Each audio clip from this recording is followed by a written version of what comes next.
How are you feeling? How long have you been here? 3 months, May 17th. And what brought you? That's difficult to answer.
I'm not clear.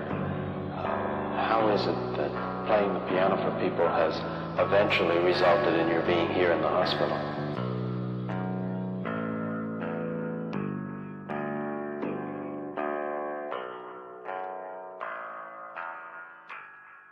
That's difficult to answer.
this the end?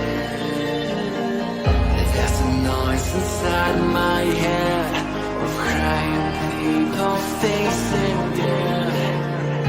Is this the end? Is this the end?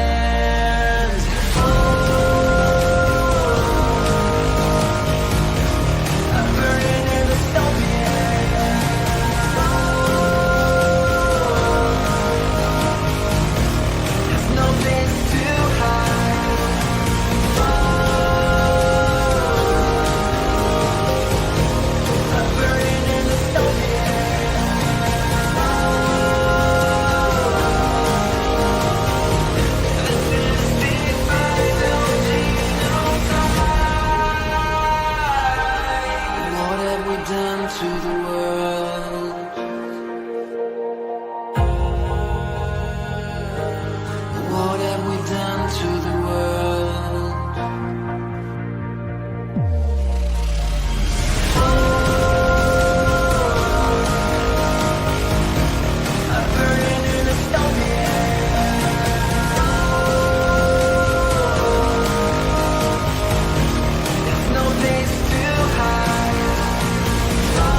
Marky got with Sharon, and Sharon got Sharia. She was sharing Sharon's outlook on the topic of disease.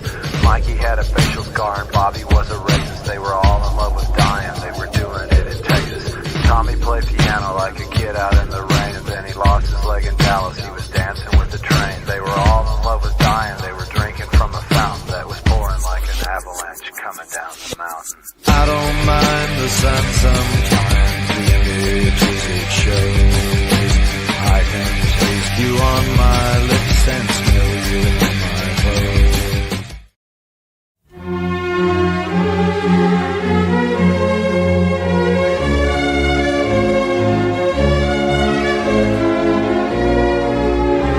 Und weil der Mensch ein Mensch ist, drum braucht er was zum Essen, bitte sehr. Es macht ihn ein Geschwätz nicht satt, das schafft kein Essen her. Rum links, 2, 3, rum links, 2, 3, wo dein Platz genossen ist. Weil ich ein Genial weiter einwärts komm, weil du auch ein Arbeiter bist.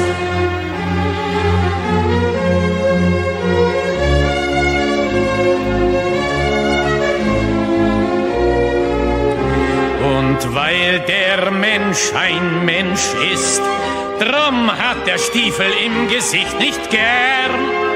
Er will unter sich keinen Sklaven sehen und über sich keinen Herrn.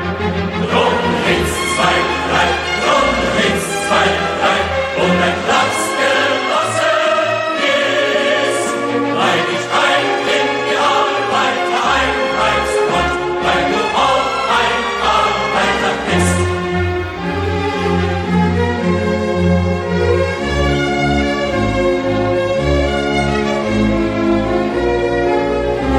Und weil der Prolet ein Prolet ist, drum wird ihn kein anderer befreien.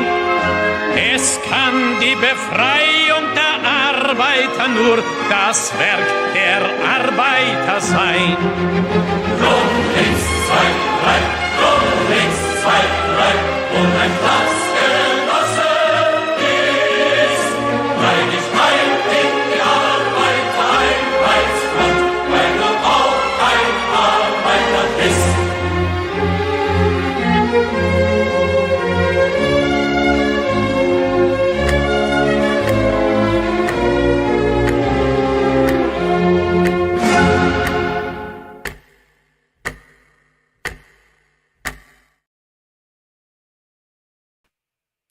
Joss with you, comrades. Welcome to Socialism Saturday. Socialism Saturday is when we watch the real far left, the farthest of the far left, the most dystopian of the dystopian. We are not watching Democrats on Socialism Saturday. Democrats are not real socialists or communists. We are not watching liberals or progressives on Socialism Saturday because liberals and progressives are not real communists. We are not even watching the Democratic Socialists of America because, contrary to popular belief, Bernie Sanders and AOC are actually considered traitors on the real far left because they are considered to be too close to capitalism, and the Democratic Socialists of America are considered to be reformers that are trying to work within the electoral system rather than revolutionaries who want to overthrow our entire federal government. And so being a reformer, there is almost nothing worse you can be to a radical revolutionary far leftist, a real communist, a real socialist, than a reformer.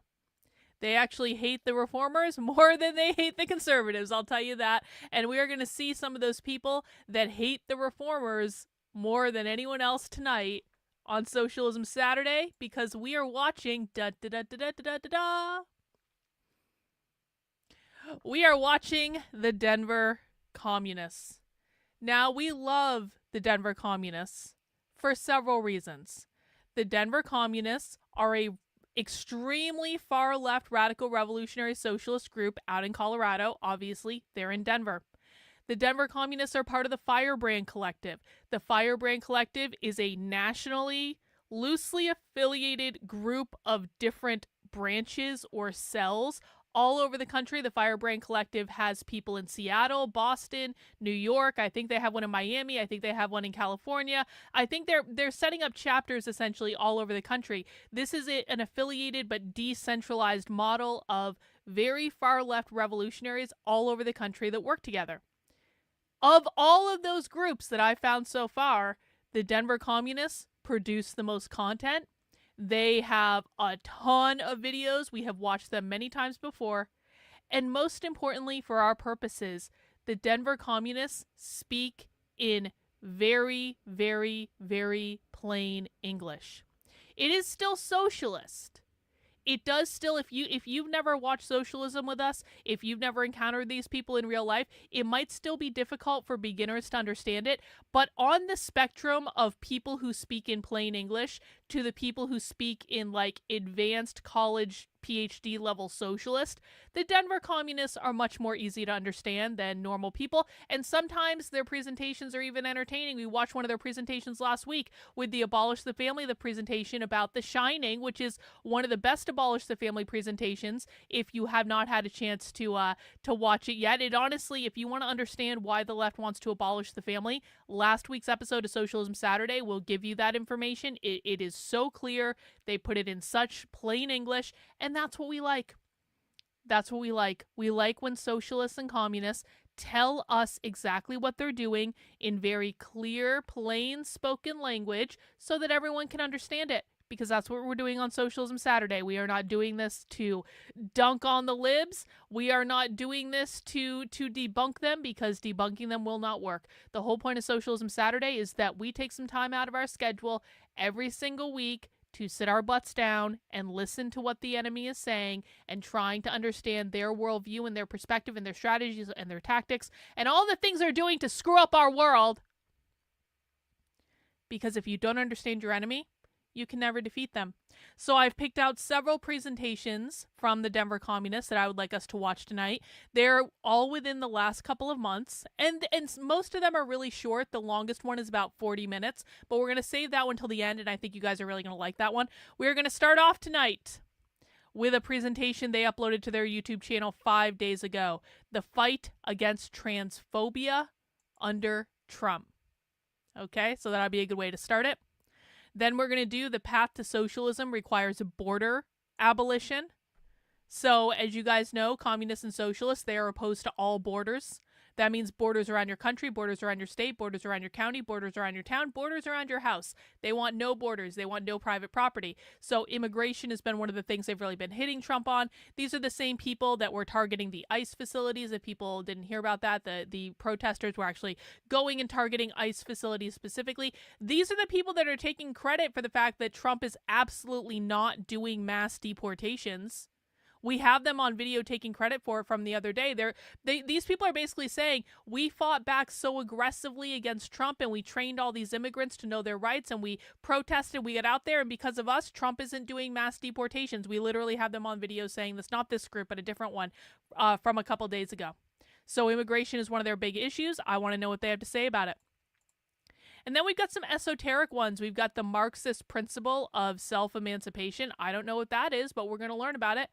We have got the permanent revolution, which, of course, to leftists, the revolution is perpetual. The revolution is ongoing. Oh, look, they're saying it very loudly right there in this presentation. And then the last one I want to watch tonight, I actually can't wait for this. I think that people are really going to enjoy this one. Mythbusting, Marxist mythbusting, the American Revolution. Now listen, I grew up in New England. Okay, I grew up in New England. I grew up in Vermont. I went to school in Boston. The reason I went to school in Boston is not just that Boston is the greatest city in the world and I love it, and it is everything except for the gentrification and all the socialism there. There is quite a bit of socialism in Boston, but like Boston used to be like good salt of the earth people, and I really liked it, and I like the city. And the reason I really like the Boston is because of the history behind it. Because you are in the cradle of the American Revolution. And I spent a lot of time in college. I was a history minor in college. I actually thought about going to graduate school to study early American history specifically. Like, I am a nerd about the American Revolution. The American Revolution and the Civil War, but mostly because I was in Boston, the American Revolution. I was in the area of the American Revolution, so that was just my interest at the time. And so what I bet you there are more than a few people that are going to be watching tonight that are also kind of nerds about the American Revolution. And I think it's going to be fun for us to kind of like just really hear the Marxist perspective on what they believe the American Revolution is. I think that's going to be fascinating. So that is going to be our big finale for tonight, guys. We got a bunch of videos to go through, and we are going to be watching all of them. But before we get into that, couple quick announcements. The biggest announcement I have to make is this. Well, actually, did you guys know that on my Substack now, this is brand new as of last week. Check this out. After last week's episode of Socialism Saturday, do you guys know how you're always asking me? You're like, Carlin, can you break this presentation down into clips? And then I say, I have a metric ton of clips on my YouTube channel. I have a metric ton of clips on my Substack. Where the heck have you guys been? But people always say, I can't sit through a 4-hour presentation. Carlin, can you just break it down? Well, guess what? I can do even better than clips now, because now I can use AI to take the transcript of the video and to very helpfully and very carefully give you guys a time-stamped summary where I'm teaching you different things you need to know about socialism, and you can have direct quotes from me. You can have the timestamp so you know where it is in the video. You get further explanation for it, and I gotta tell you, it took me a little finagling to get AI to do this, and I had to double check and make sure it was correct, and it is correct. And now that I figured out how to do it, we get summaries on the Substack after Socialism Saturday. And yeah, if you want to use this to make clips, Reagan, there you go. There are your timestamps. So there that is. That's one reason you want to be on my Substack. But there is going to be another reason that you guys are going to want to be signed up for my Substack. This is Carlin, KARLYN.substack.com. This is where I post general kind of like news and analysis of the far left. We're doing Counter-Revolutionary Book Club on the Substack. We're doing book summaries, courtesy of Mizakan. We got the Woke 101 series, the Re-Education series, breaking the far left down in plain English. I'm keeping up with different stories that are being covered on the left, so you get updates on that. And, oh, look, we've got our first retard. We've got our first retard in the chat tonight. Who the fuck are you? Like, how you can identify that someone has wandered in off the street with probably not a high IQ enough to be on this channel? Bro, settle the fuck down. Settle down. We're just getting started. But I have a big announcement coming up. Probably on, well, it might come out tomorrow, but definitely by Monday. I've got a big announcement that I'm going to be making that is going to... Okay. So you're going to get put in a timeout now. If you don't settle the fuck down, then you're just going to be removed. All right? Go away. We don't care. So I've got a big announcement that I'm going to be making. And, you know, people have been saying for a while, like, you know, Carlin, you need to get your work out there more. And I kind of hit him and haw, and I'm like, yeah, well, whoever wants to show up can show up. Well, I am now going to be taking this more seriously about getting my work out there. You guys have been haranguing me about this for a long time. And it's not that I disagree.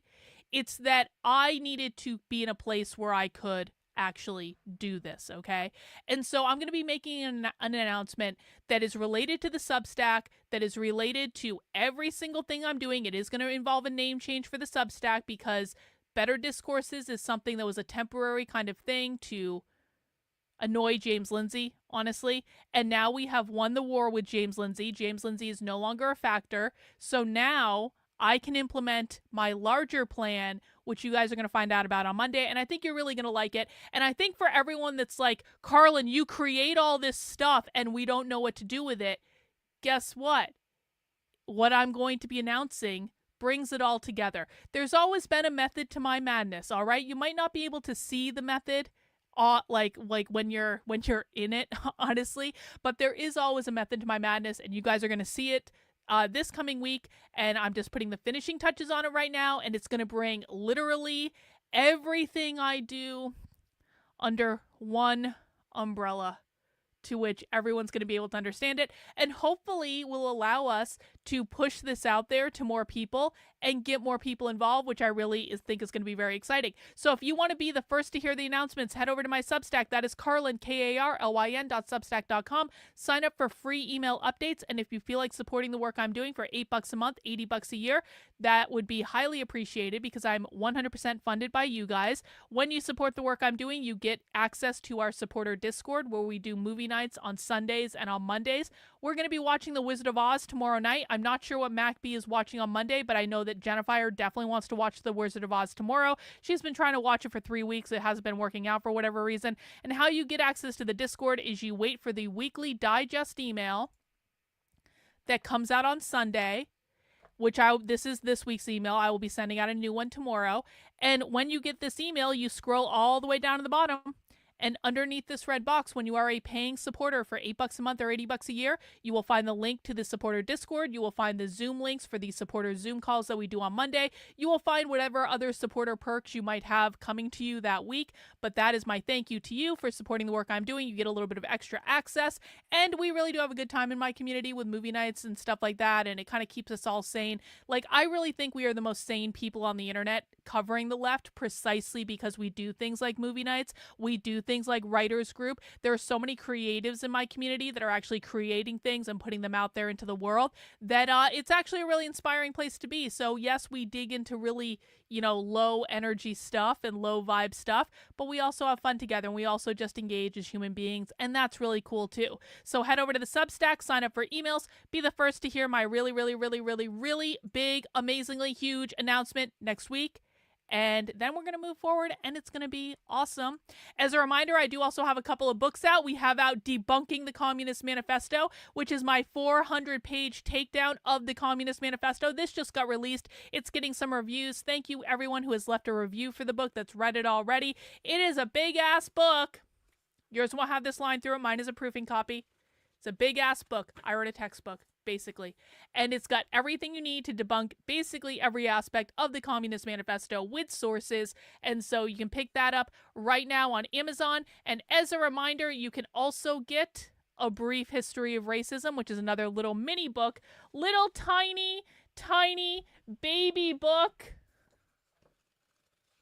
that I released earlier this year, and this explores the origination and the evolution of the term racism. And I want to thank everyone also that's bought that book and has left reviews on that. We just got a new review in the other day. This is from Batty Girl Rachel, and Batty Girl Rachel says, If you're curious how our culture has gotten to where it is in the past few years, this is an excellent starting point. It's very easy to follow for beginners, written in plain English, and includes quotes from various sources so you can dig deeper if you're inclined. It explains how the term has morphed into its current usage and how it's being used today. Just because Marxists use the same words as you doesn't mean they have the same meanings. The cultural breakdown of this one term gives a powerful view into the Marxists and views and values and provides a foundational understanding of how they use the language and manipulate your understanding to change culture. Can't recommend this book enough. I followed the author for some time, and she has immersed herself into the communist and queer cultures and has watched thousands of hours of their content, which shows in how she's able to break it down in a way that maps onto reality and is understandable for the average person. And I appreciate that. So go ahead, pick up A Brief History of Racism if you're so inclined. And of course, we do have more books coming. And if you want to read the books before they're released, go over to the Red Menace Collective. That is redmenacecollective.substack.com. That is different than my main Substack. And there you can read draft chapters of my books before they actually become books, which I really appreciate. All right. That is all of our announcements. Now, I don't know if there's anyone new to Socialism Saturday in the chat. If you are new, please let us know in the chat. But if you are new, we do have some rules for Socialism Saturday. We do have some guidelines. And so please watch this quick video to learn about the rules and how you can get the most out of this experience and how you can prevent me from going insane, which is important, guys. Please just follow the rules. They're not hard. It's all I ask. All right, here are the rules. Pay attention. All right, for anyone that's new, we have some rules for Socialism Saturday. Let me go over them real quick. Socialism Saturday is a research group and a class. We do take this seriously. You're allowed to have fun. You're allowed to have a drink or two. You're allowed to kind of kick back and joke in the chat. However, I need everyone to understand that when we are researching the radical revolutionary left, we do take this seriously. And so if you're shitposting in my chat, I'm going to tell you to stop. If you are posting off topic in the chat, I'm going to ask you to stop at some point because it's going to be distracting to what we're doing. I need you to think of yourself as in a classroom. And I'm not talking about an online classroom. I'm talking about a real-life classroom, okay? When you walk into a real-life classroom, I am the teacher, you are the students. You are sitting in the desk, I am sitting in the front of the classroom. I'm standing there teaching you what is going on. If you were in a real-life classroom, you wouldn't walk in, start throwing shit at the wall, yelling, saying, I disagree with you because my best friend said something different. That's not allowed. I don't care about your feelings. I'm not going to coddle your opinion. And that's going to be the way it is. And if you don't like it, you don't have to be here. But if you are in my classroom, you will respect my rules and you will listen to me. And if you do not do that, then you will be removed. And how you feel about being removed makes no difference to me at all. The expectation is if you're going to be here and you're going to be watching socialism with us and you're going to be participating in the chat, you are doing it because you are serious about learning this topic and understanding this topic. The minute that I think that you're just fucking around or you're trolling or something like that, you're going to get put in a timeout or permanently banned, and that's just going to be the way it is. Rule number 2, don't be a dick. Do not insult me. Do not insult other people in the chat. I can do whatever I want because I am the queen fascist bitch of my YouTube channel. So I can say and do whatever I want.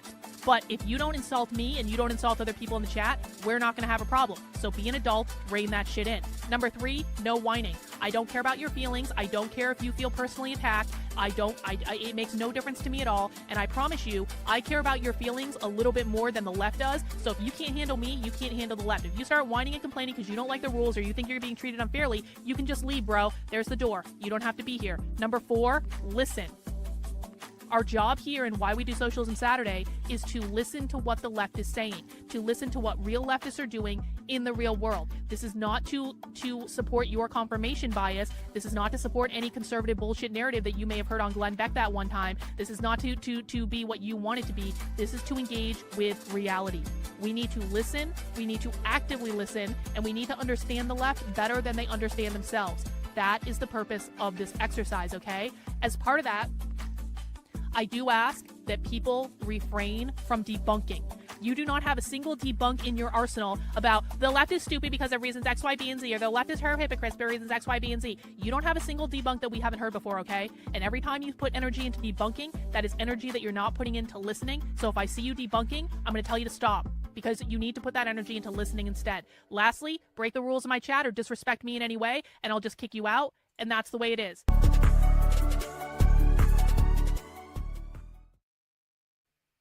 All right. And we have already started in super chats tonight with Alex. Alex, what is the significance of this number? 1337. This has some sort of like racist or anti-Semitic significance that I don't understand.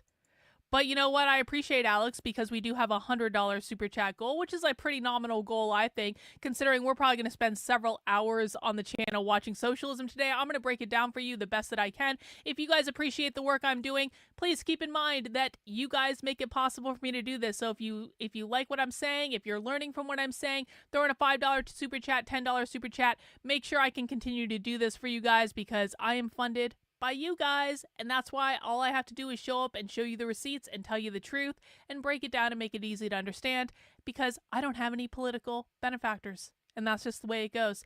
All right, we are going to get into our presentation today for Socialism Saturday. We are starting with the Denver Communists, the fight against transphobia under Trump. Let's see if they have any description. They do have a couple articles there, but we're not going to look at those. Let's just dig into the video. And as a reminder, guys, if you have questions, please let us know. What is this? I don't know what this is. What can someone explain?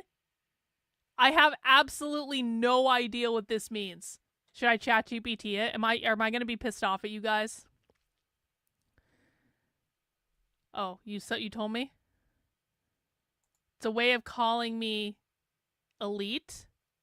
Elite? Oh, so it's nice. So it's good. Okay. Thank you, Alex. I appreciate you. I'm sorry I didn't get the reference. I'm glad. I didn't think Alex was going to be insulting me with a super chat. He would never do that. He's a very nice boy. All right. Let's dig into it, guys, and let's hear what the Denver Communists have to say about transphobia. If you have questions about anything, please make sure to ask and we will answer. And, I don't know, gird your loins, get a drink, smoke a joint, do whatever you need to do. This is Socialism Saturday. Welcome. Basically 4 things: the right-wing attack, the Democrats' role, why trans people are in the crosshairs, and the fight back. So first, the right-wing attack. A coordinated attack against the rights and cultural acceptance won by trans people is underway nationwide. Thanks, Nick. Trump has made Appreciate transphobic that. hysteria a centerpiece of his political project. Thanks. Among the 26 executive actions he signed on his first day back in office was an order aimed at eliminating the idea of a gender identity separate from sex in the federal government. Gender will be changed to sex on all government forms, and funding for anything pertaining to gender ideology, quote unquote, will be cut. 3 subsequent executive orders encourage the U.S. military to disqualify, quote, individuals with gender dysphoria, end quote, direct the Department of Health to defund chemical, quote, chemical and surgical mutilation of children, end quote, and compel athletic and educational institutions to, quote, keep men out of women's sports, end quote. Trump's language is deliberately brutish. His aim is to vilify and intimidate an already stigmatized community. The implication is that transgender women pose a threat to the rest of the female population. The order on gender-affirming care singles out, quote, impressionable children as especially vulnerable to, quote, radical and false gender ideology. Fear-mongering around the safety of women and children is a long-standing tactic of the right. Jim Crow-era panics about race mixing, quote, race mixing, sorry, end quote, have morphed into modern narratives that link migrant communities to child trafficking and violent crime. Trump's anti-trans crusade fits squarely into this playbook, reinforcing and reinforced by simultaneous racist uproars around border control and law enforcement. Why does it look like that? To demonstrate the scale of the legislative assault, in 2015, 21 bills targeting trans rights were brought before U.S. state legislatures, mostly restricting trans women's access to public bathrooms. In 2024, some 674 anti-trans bills were considered in 43 states, targeting inclusive schooling, workplace rights, and gender-affirming medical care. Preventing federal funds from being used for gender-affirming healthcare is doing what the Hyde Amendment did for abortion, to make such care inaccessible for most. Another similarity to the right wing's undermining of reproductive rights is its aggressive use of privately funded litigation to erode LGBTQ plus advances. The attack on trans youth is part of a reactionary parents' rights. Hang on. Let's just think about what he just said. He's saying that the right wing is using privately funded litigation to undermine reproductive justice. And of course, they're pissed off that it's privately funded because they don't want private funding to exist at all for anything. That's what the abolition of private property means. It means you eliminate personal, private, individual wealth. And so they literally think that like private property or capitalism is being used to undermine reproductive justice through privately funded lawsuits. Thanks for the late fee, Judy. I appreciate it. Listen to this again. To the right wing's undermining of reproductive rights is its aggressive use of privately funded litigation to erode LGBTQ plus advances. The attack on trans youth is part of a reactionary parents' rights movement. It opposes COVID health measures, teachers' unions, queer literature, and schools teaching about slavery and evolution. And so the current wave of reaction is not directed against trans and queer people alone.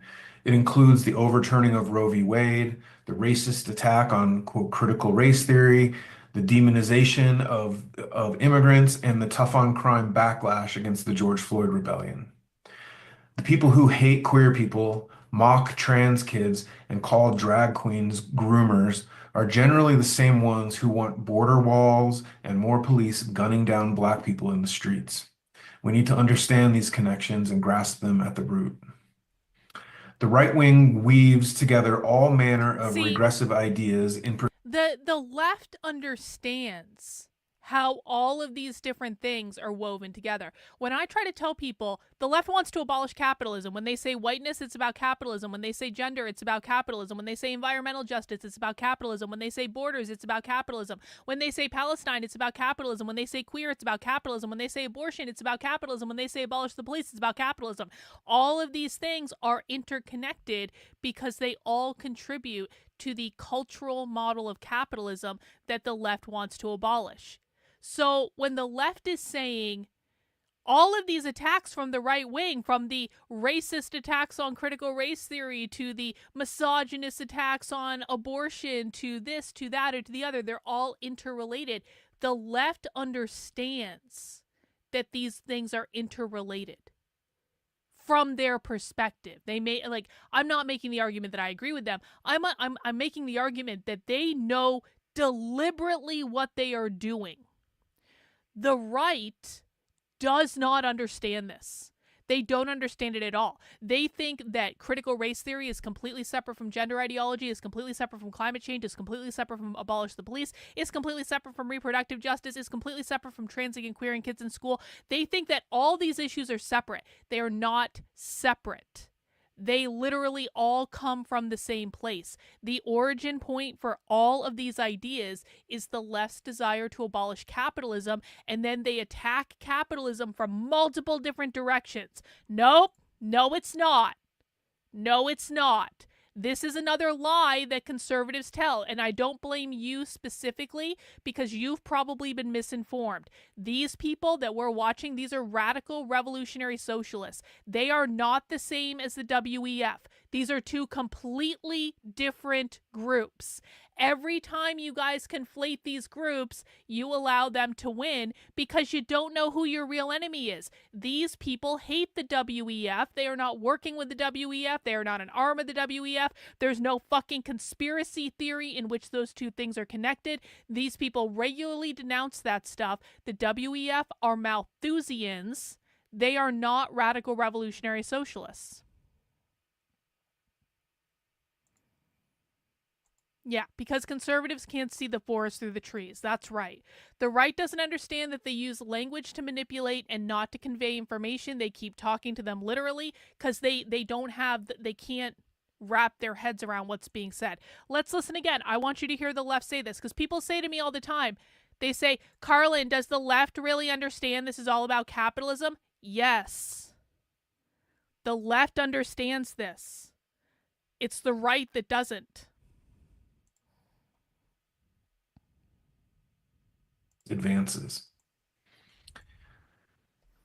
The attack on trans youth is part of a reactionary parents' rights movement that opposes COVID health measures, teachers' unions, queer literature, and schools teaching about slavery and evolution. And so the current wave of reaction is not directed So the current wave of reaction is not directed against trans and queer people alone. It includes the overturning of Roe v. Wade, the racist attack on, quote, critical race theory, the demonization of immigrants, and the tough on crime backlash against the George Floyd rebellion. The people who hate queer people, mock trans kids, and call drag queens groomers are generally the same ones who want border walls and more police gunning down Black people in the streets. We need to understand these connections and grasp them at the root. What they're saying is these are all caused by capitalism. These are all caused by the oppressor class. These are all caused by private individual wealth and putting profits over people. Every single one of these problems that they describe, racism, climate change, abortion, in their eyes, this is all in their eyes. I'm not saying I agree with this. Drag Queen Story Hour, Palestine, every single thing for the left always and perpetually comes back to the same place, and that is capitalism is the root cause of the problem. Capitalism is not just an economic model, it is also a cultural model. They are talking about the cultural model of capitalism. People need to understand this. If you do not understand it, please make sure you ask a question, and we will be happy to help. Hey, thank you! Good job on the body language skills, Carlin. Excellent work. I don't know exactly what that means, the body language skills, but I'll take it. Thank you. The right wing weaves together all manner of regressive ideas in pursuit of their multi-pronged assault on social progress, what Trump likes to call the woke agenda. Trump has repeatedly promised to dismantle the Department of Education, which he says is infiltrated by radicals, zealots, and Marxists. True. I wish. He has directed federal agencies to cease spending on any social programs that, quote, advance Marxist equity, transgenderism, and Green New Deal social engineering. In the process, he is making good on his campaign promise to, quote, take historic action to defeat the toxic poison of gender ideology and reaffirm that God created two genders, male and female. So now let's turn to the Democrats. Hang on. Before he complains about the Democrats, I want to say, thank you to Tolkien fan. I've been able to see the forest and how everything is connected. Thanks to Carlin. I've been discussing this at work, but it goes over their heads. Listen, I've had to learn how to explain this to people, and I'm still not all the way there yet in terms of understanding what is the easiest way to explain this to people in a way that they can wrap their head around.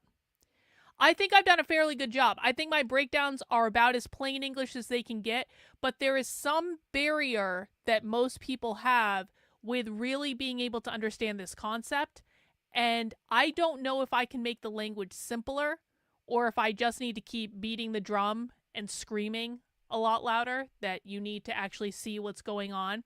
But what I will say is, if you're trying to explain this to people, it's not that you're failing. It's that conservative media has lied to their audience so much and for so long that they've built an almost insurmountable fucking barrier in people's heads, and the cognitive dissonance that people have to go through, not only to understand that they don't understand the left at all, not only to understand that, yeah, the problem is actually much worse than you think it is, and most importantly, to understand that their media and their influencers and their pundits have lied to them for years and years and years and years and years. The cognitive dissonance is real. So all we can do is do the best that we can to try to explain this information to people, and the ones that get it, and the ones that don't. And sometimes all you can do is plant a seed in someone's head and hope that they sit on that seed and they think about that seed and that it grows over time. That's all you can do. So if you're out there trying to teach people, that's exactly what needs to happen. But don't feel too dejected if people don't understand it right away, because there's a lot of reasons that they might not. But I do appreciate the super chat, Tolkien fan. Thank you.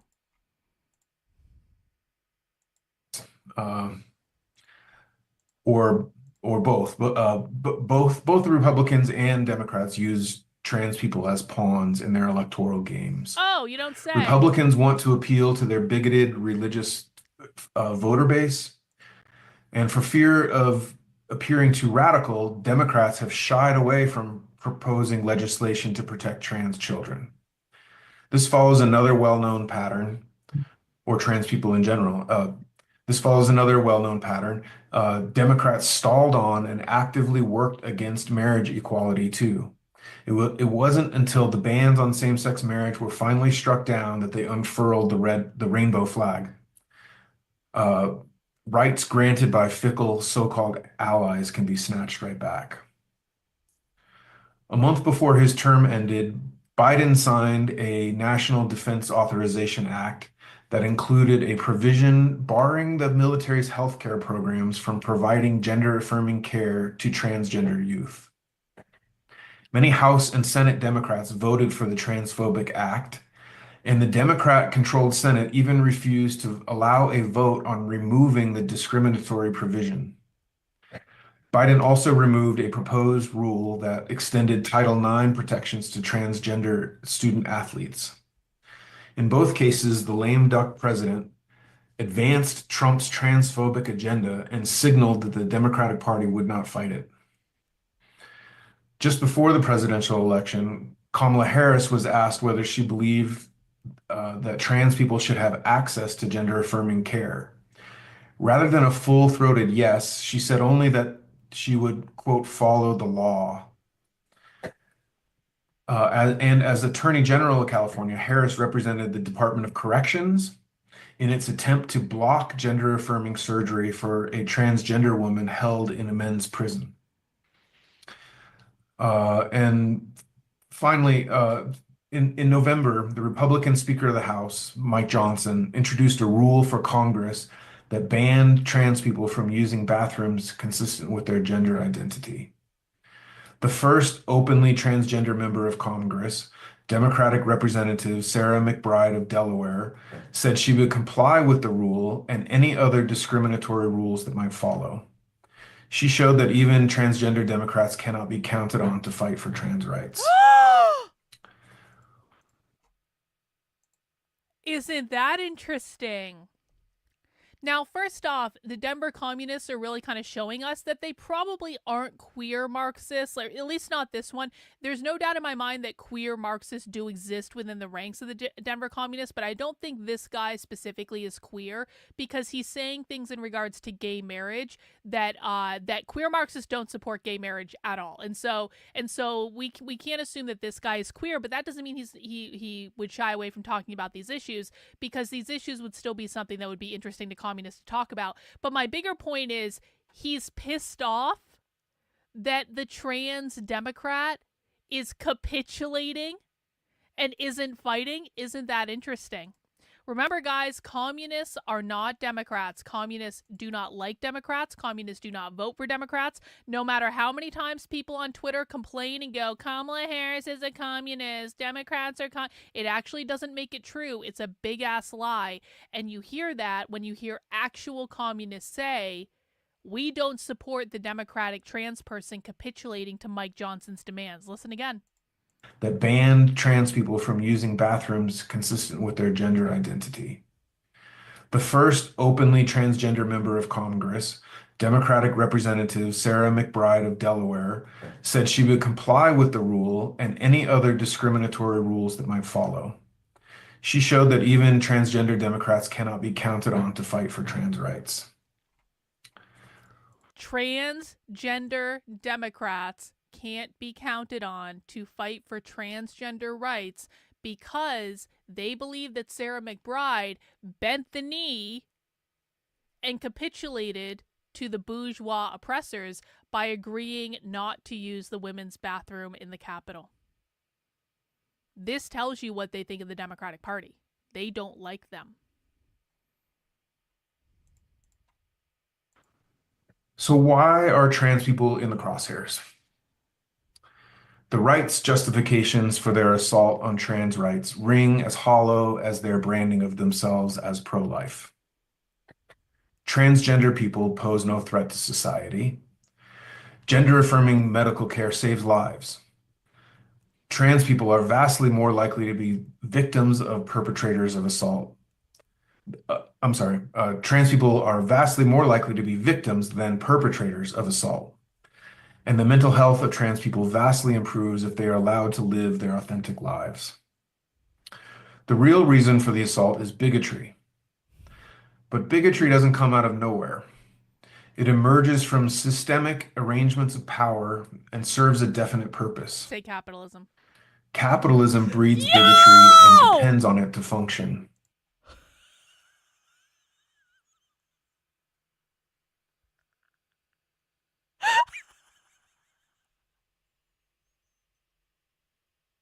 It's like I'm a mind reader. It's like I'm a prophet. It's like I knew he was going to say capitalism right before he said capitalism. I literally just got him to say capitalism on a video recorded 5 days ago. Let's just relive that beautiful moment again, shall we? I told you they think capitalism caused all of this.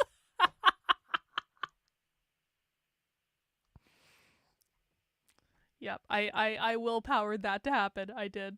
It's true. Okay, let's listen. Is bigotry. But bigotry doesn't come out of nowhere. It emerges from systemic arrangements of power and serves a definite purpose. Capitalism breeds bigotry and depends on it to function. It's a useful tool for dividing the working class into sections that are more and less vulnerable to exploitation. Some sections of labor are used as scapegoats for problems caused by capital and their system. Anti-LGBTQ. I just said it.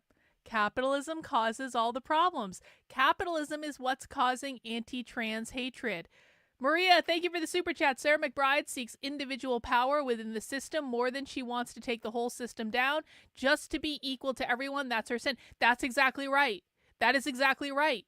Communists and socialists do not like or support the Democratic transgender congressperson because that person is about individual power, but it's also about Sarah McBride is working within the capitalist system. They consider the government to be the capitalist U.S. government. They consider the Constitution to be the capitalist U.S. Constitution. And so Sarah McBride, in their eyes, is a betrayer because these are radical revolutionary communists and socialists. They want to overthrow the system. Sarah McBride is a reformist. Like we said at the beginning, Sarah McBride is a reformist, like AOC is a reformist, like Bernie Sanders is a reformist, like anyone in the squad is a reformist.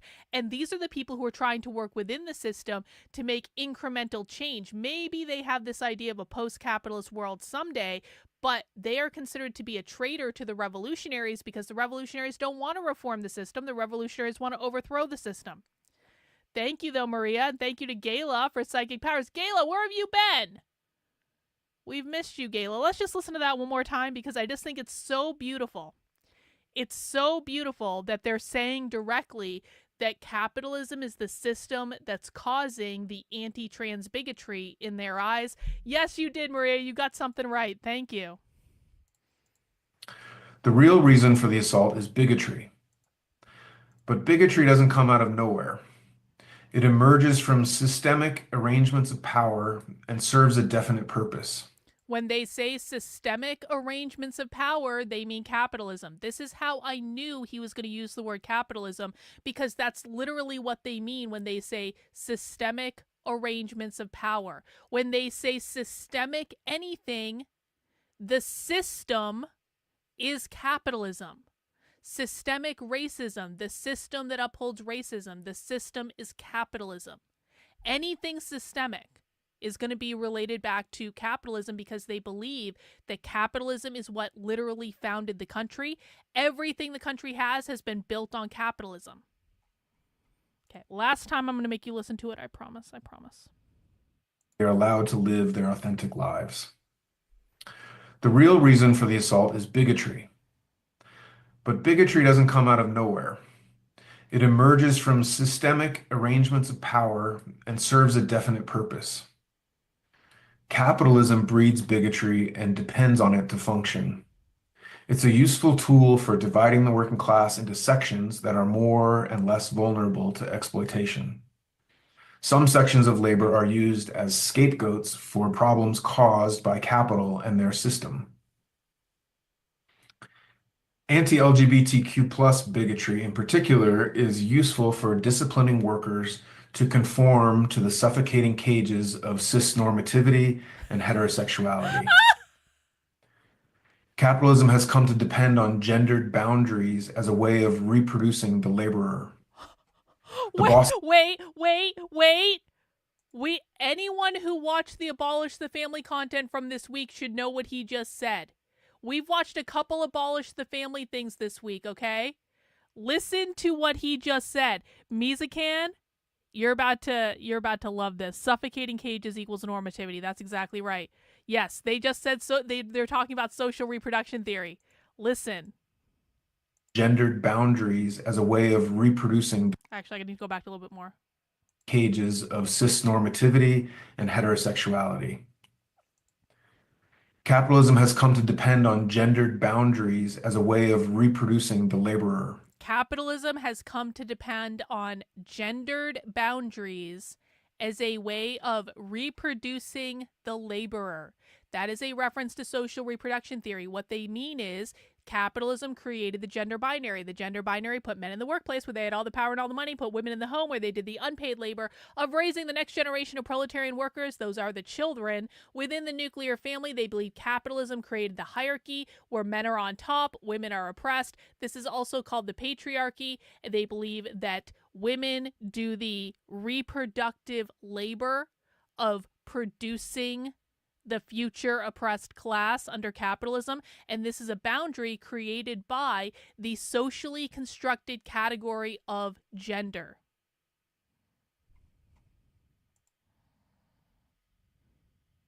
And by the way, when they're saying heterosexual, they don't mean a man and a woman.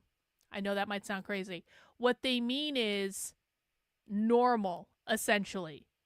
Whereas, like, if you are, like, and they would say the same thing, if like a heterosexual couple in a monogamous marriage is no different to them than a homosexual couple in a monogamous marriage, because they don't actually care if someone is straight or gay. They care about, are you buying into the institutions of capitalism? Are you buying into normativity? And they believe that the nuclear marriage, the monogamous nuclear marriage between two people, that is a form of property relations where you are engaging in heteronormative or heterosexual behaviors, regardless of who you're actually fucking. Like, it doesn't matter. Cisnormativity and heterosexuality. Capitalism has come to depend on gendered boundaries as a way of reproducing the laborer.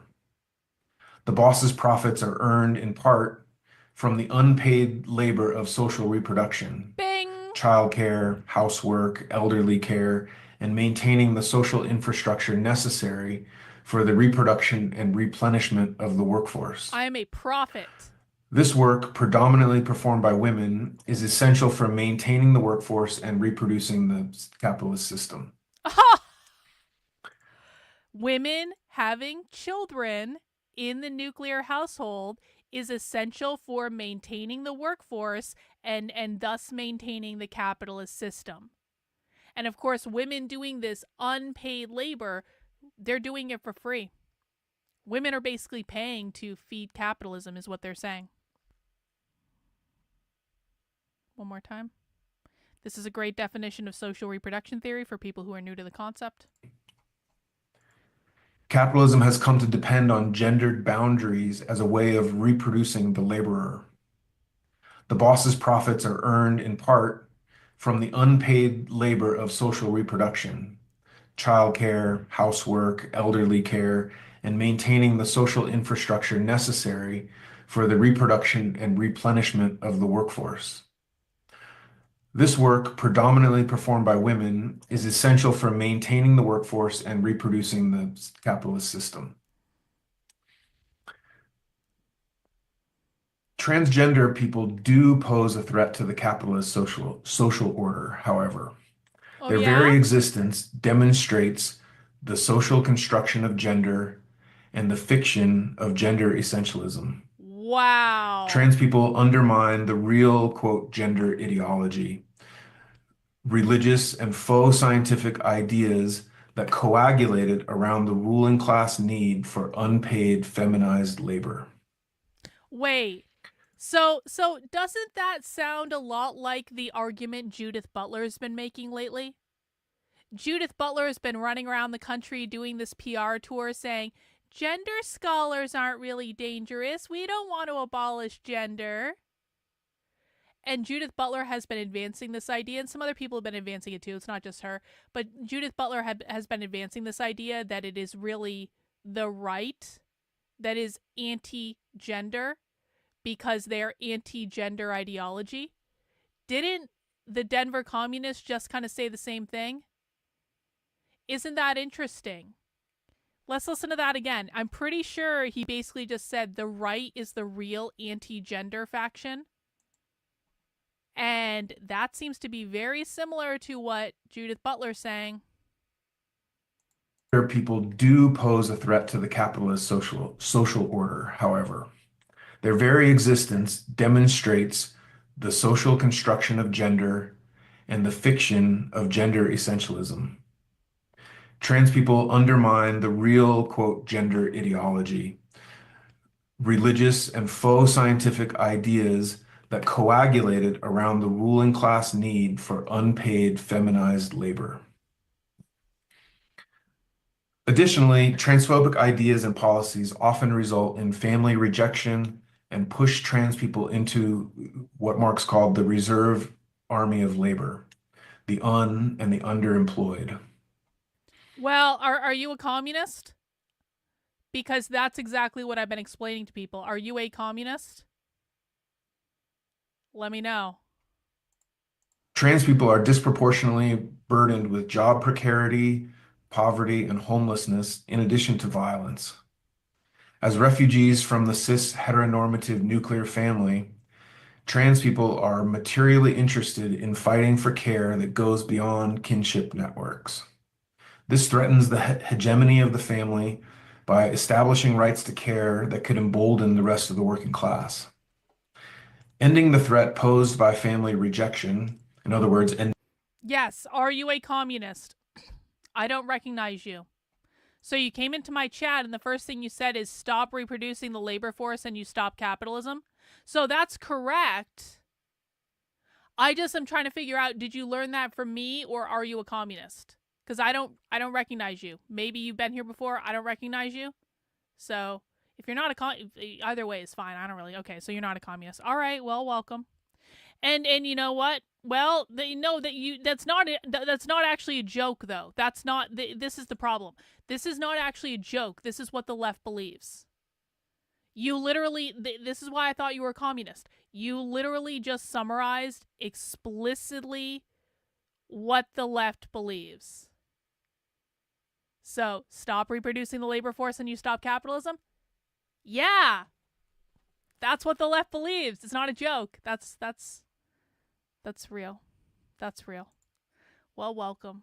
You understood it, so welcome. Welcome. And the reason we say that is like communists do actually come to this stream. Like they're like I know the left's ideology better than a lot of communists do. So don't be offended if you're new and I ask you if you're a communist, because literally they do this. Okay, let's rewind a little bit. Nuclear family, trans people are materially interested in fighting for care that goes beyond kinship networks. This threatens the hegemony of the family by establishing rights to care that could embolden the rest of the working class. Yo! Ending Murphy's Pool. Bot told me I'm doing a shot for every... I never said I was doing a shot for a $20 super chat. I don't even have any liquor up here. Actually, would you accept a sake? Because I do have some sake in my little fridge that I've been waiting to it's just been sitting in the fridge. Would you accept a sake? I'll do a sake. It's not gonna be a sake bomb, but I'll drink some sake. Thank you for the super chat, Murphy's Pool. Let me get that in there. Almost to our goal, guys. I appreciate it. the threat posed by family rejection, in other words, ending transphobia, and would remove a critical method for hyper-exploiting a section of the class. So now about the fight back. Sake. It's only a little bit. I got a little bit more, though. The decline of social movements, of the social movements of the 1960s and the ensuing rise of neoliberalism gave way to a more conservative and assimilationist queer politics that abandoned trans feminine people and took root in nonprofit boardrooms rather than in the streets. Marriage equality was prioritized at the expense of other movement demands. Oh! Wait, I take back what I said earlier. I take back what I said earlier. And the way he was talking, I was like, he does actually sound like a queer Marxist. But like earlier I said he wasn't a queer Marxist because he was talking about how he liked marriage equality.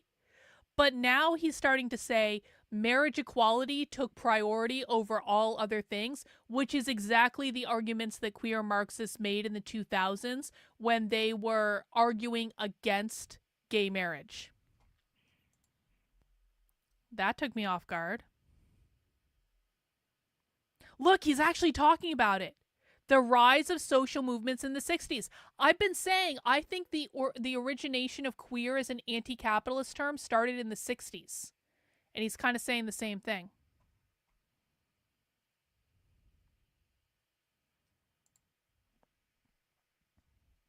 Yes, that's exactly right. If you end capitalism, transphobia will end. That's exactly right. If you end capitalism, racism will end. Misogyny will end.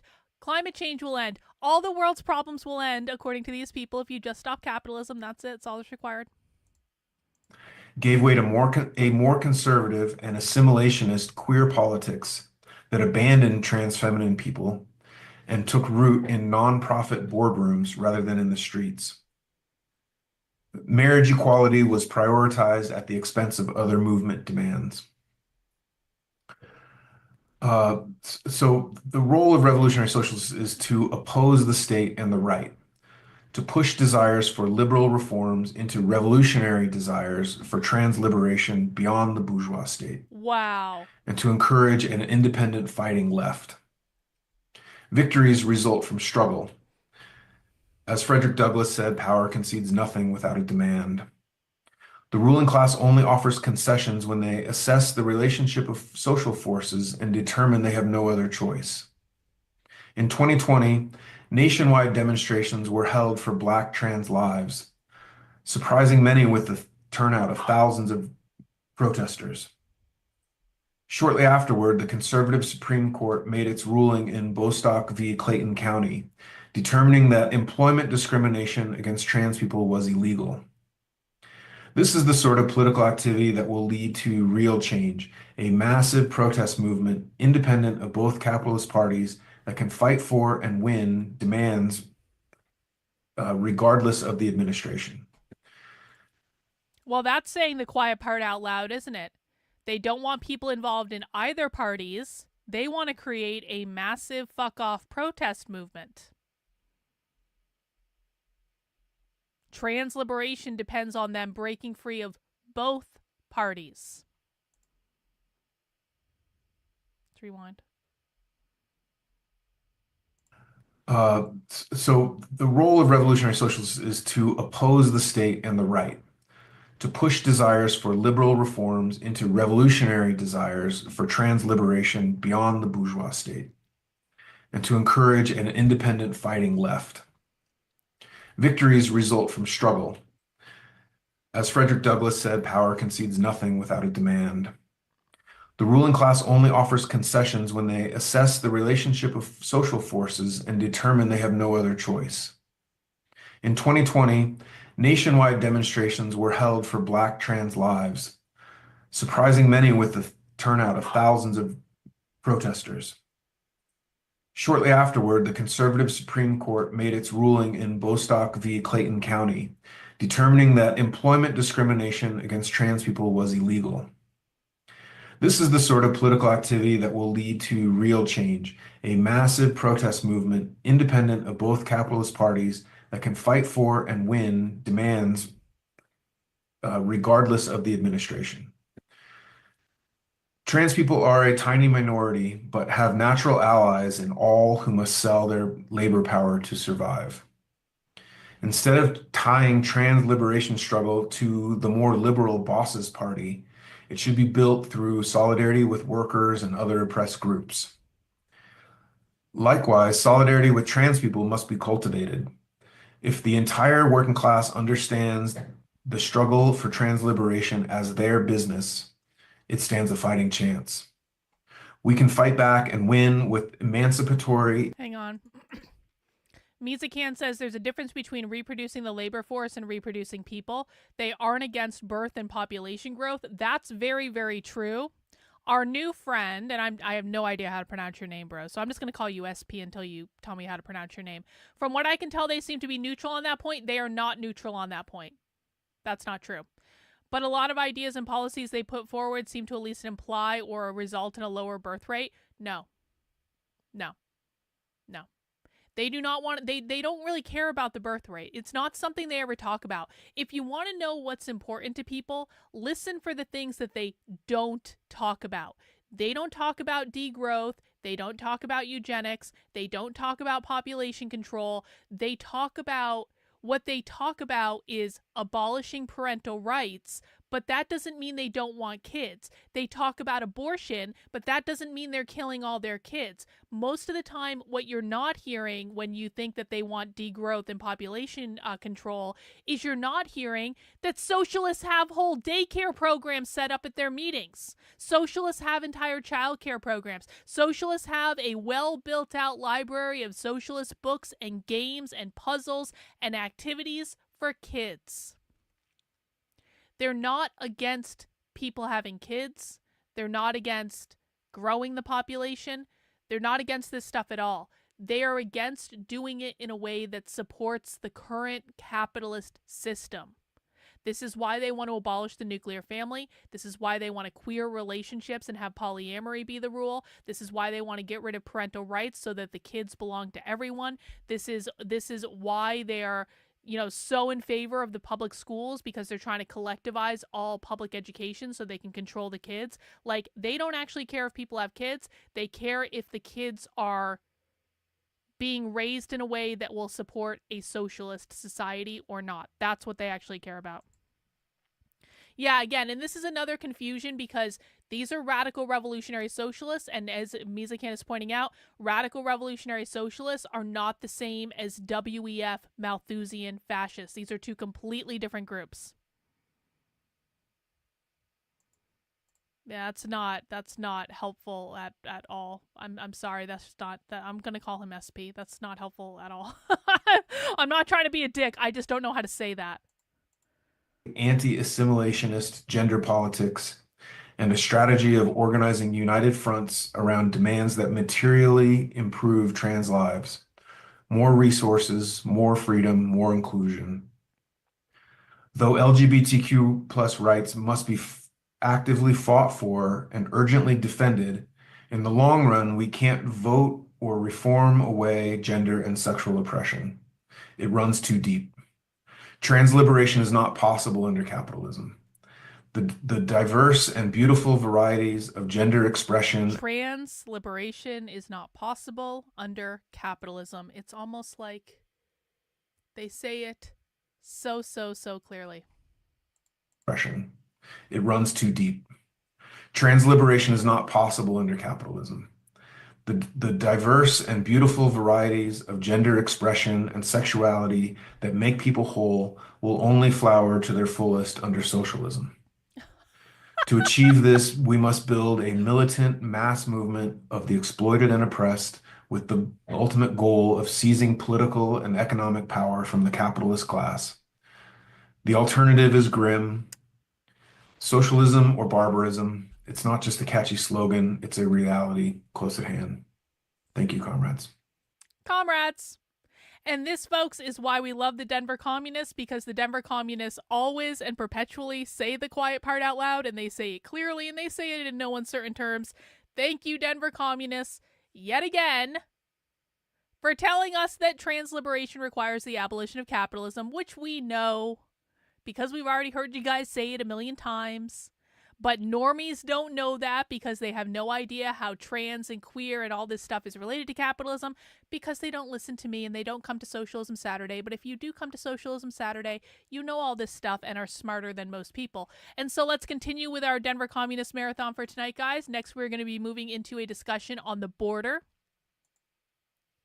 I mentioned this earlier, but just in case people have arrived since then, and if you're new, the next presentation we're going to be watching from the Denver Communists is The Path to Socialism Requires Border Abolition. Hey, thank you, Michael B. Thanks for the archive footage from Sally Jesse you posted. Helpful to know that non-binary and queer has many decades in the making and wasn't just invented by the left 5 years ago. Oh, no. Non-binary and queer comes from the 60s, kind of like starting to really kind of get out there in the subculture in the 70s. In the 80s is when it really started to blossom, which is when the Sally Jesse episode was recorded, was 1989. So you're seeing the Sally Jesse episode with the non-binary neuter person. That was at the end of the 80s, but there was a whole queercore movement that was developing in the punk music scene in the 80s. That was really iconic to it. And so then in the 90s, this is when you see the rise of militant queer activism like Bashback, the Mary Nardini Gang came in the 2000s. And so no, this was not just from 5 years ago. This has been going on a long ass time. I appreciate the super chat. Let me just add that to our total, guys. We are $4 away from the goal. I appreciate everyone who's contributed to the super chat. We are next going to be watching about how we can achieve socialism by eliminating borders. As a reminder for people who are new, communists, socialists want to abolish all private property ownership. That's what they mean when they say they want to abolish capitalism. It is private property ownership. In order to abolish private property ownership, you have to abolish borders. That means borders around the country, borders around the state, borders around your county, borders around your city or town, borders around your house. They don't want you to own land. They don't want land to be controlled by any so-called private entity. They believe that borders around the country are enforcement mechanisms of capitalism. And so that's why they want to abolish borders. That's why they've chosen immigration as one of the policies that they've really been pushing back on the Trump administration about. Let's allow them to explain it. American public is uniquely romantic about its self-described nature as a melting pot of cultures and identity as a nation of immigrants. Although it would be functionally impossible to... Bro, if you're going to be here, you need to listen, okay? Listening is fundamental. I literally and clearly explained to you how they do not care if people have children. Not only do they not care if people have children, they have entire child care programs. They have entire book series for kids to make sure they're socialists. They have entire games, puzzles, all these children's activities. They have child care set up at their communist and socialist meetings. You are confused. You are the one who is confused right now. You are confused because you are confusing the WEF Malthusian fascists with the radical revolutionary socialists. They are not the same group.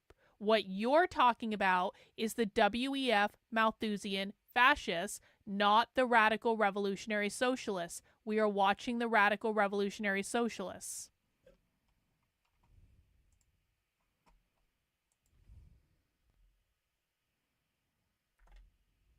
The American public is uniquely romantic about its self-described nature as a melting pot of cultures and identity as a nation of immigrants. Although it would be functionally impossible to deny the US was built, willingly or otherwise, by a diverse workforce, these phrases misrepresent the oppression and exclusion which is innate to and inseparable from borders and immigration controls. As socialists, we must understand how borders, immigration, and citizenship are wielded by capitalism as a weapon against the working class. We must staunchly support the complete abolition of borders, as well as the regimes which enforce them, and work toward what Harsha Walia describes as no borders politics. This is not hyperbole. Okay. We need to stop and break this down. They oppose all borders, and they oppose all regimes that support borders. In this case, that means the United States capitalist government. These people want to overthrow the federal government. We actually literally have them on video talking about violently overthrowing the federal government. Annie brings us up to goal for tonight. Thank you, guys. Now, please feel free to give me money if you want to. You don't have to stop. If you want to send me more money, that's totally fine. I appreciate it, but thank you for helping me reach goal for tonight. I really do appreciate it. And I'm always much happier when we reach goal earlier in the night. Let's listen again. Immigration and citizenship are wielded by capitalism as a weapon against the working class. We must staunchly support the complete abolition of borders, as well as the regimes which enforce them, and work toward what Harsha Walia describes as no borders politics. This is not hyperbole. To understand why this position is a non-negotiable, we first need to understand how borders and narratives of immigration create and sustain systematic oppression. Although the example of the US-Mexico border is the— Hang on, we got a super chat from Boss Bully Boy. As I understand it, the nation is owned by its citizens. International communism would want to abolish borders. This argument goes back to the 30s. Yes. Well, international communism, so they don't want any countries to exist. Like, the reason, people always come in the chat or they come in my comments and they go, why don't they just move to Venezuela or Cuba? Why don't socialists just move to a socialist country? And it's like, well, you're missing the point. They don't want to live in a socialist country. They don't believe that socialism and communism can survive if it's just one socialist or communist country surrounded by capitalist countries. They believe that all countries have to be capitalist. Otherwise, the capitalist countries will literally destroy the socialist or communist countries. Therefore, they don't want to move from the United States. What they want to do is get the United States to fall to socialism or communism, because if the United States falls, then all the other countries are going to fall as well. And so then they get their global socialist utopia. But they don't believe that borders should exist at all. Thanks for the super chat. Focus of this week's material, it is important to remember these conditions are not unique to the United States. They apply equally to all border regimes across the globe. Borders vary in their history, not in their utility. Paul Diamato's article, Open to Capital but Not Labor, describes how immigration policies divide workers into different groups based on race, nation, language, and/or citizenship status, then ruthlessly pits those groups against one another to drive down wages, deny basic benefits, and break strikes. pigeonholing certain workers into second or third class status, or in many cases, non-citizen status, prevents those workers from fighting for better working conditions out of fear of having their status revoked. As D'Amato puts it, quote, "The threat of imprisonment and deportation is a strong incentive not to organize for higher wages and better conditions," end quote. When migrants are hired for lower wages, their own exploitation is then used as a weapon to demonize them for stealing American jobs. However, the reality is that when working conditions are made worse for any group of workers, conditions become worse for all groups of workers. D'Amato explains, quote, "The only way the labor movement can improve the conditions for all is by raising the conditions of the most oppressed and exploited sections, not by scapegoating them." There is, of course, a political facet to scapegoating immigrants, and one way in which D'Amato highlights this is through describing the Palmer raids, which occurred from 1919 to 1921, where thousands of immigrants organizing with the Left Labor Party were detained and deported after propaganda was used to foment anti-immigrant sentiment. D'Amato points out modern iterations of the same tactic in the harassment and deportation of Arab and Muslim immigrants during the post-9/11 hysteria. The same xenophobia continues to this day. Last weekend, ICE detained Mahmoud Khalil, a pro-Palestinian organizer and permanent resident of the US, and the Trump administration has rapidly threatened to deport the former Columbia student for his terrorism. Hector Rivera's article, "The Path to Socialism Requires Border Abolition," addresses the common myth that the policies of Democrats and liberal politicians are measurably more humane and progressive than those of Republicans and conservatives. Rivera makes the case.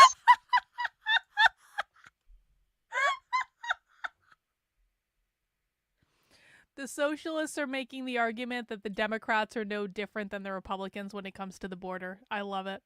I love it.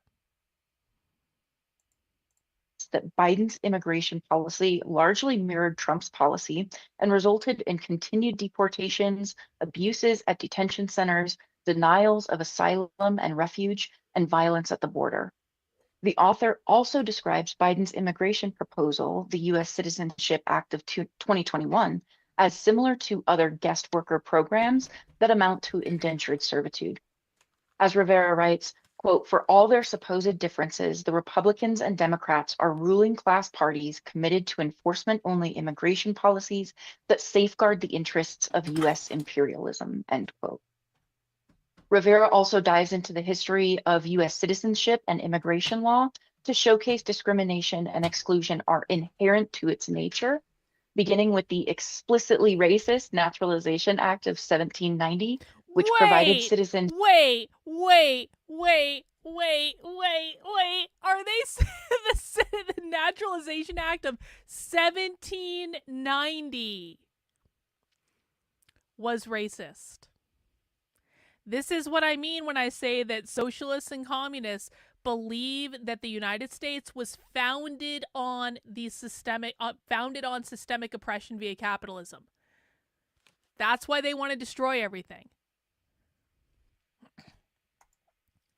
Patricia, welcome. I'm new to this discussion, so who built the Berlin Wall, the communists or the West? Patricia, it doesn't matter in the slightest. It doesn't fucking matter. Do you know why it doesn't matter? Because we are watching real radical revolutionary socialists in the United States today. I don't give a flying fuck what happened in Germany after World War II. I do not care.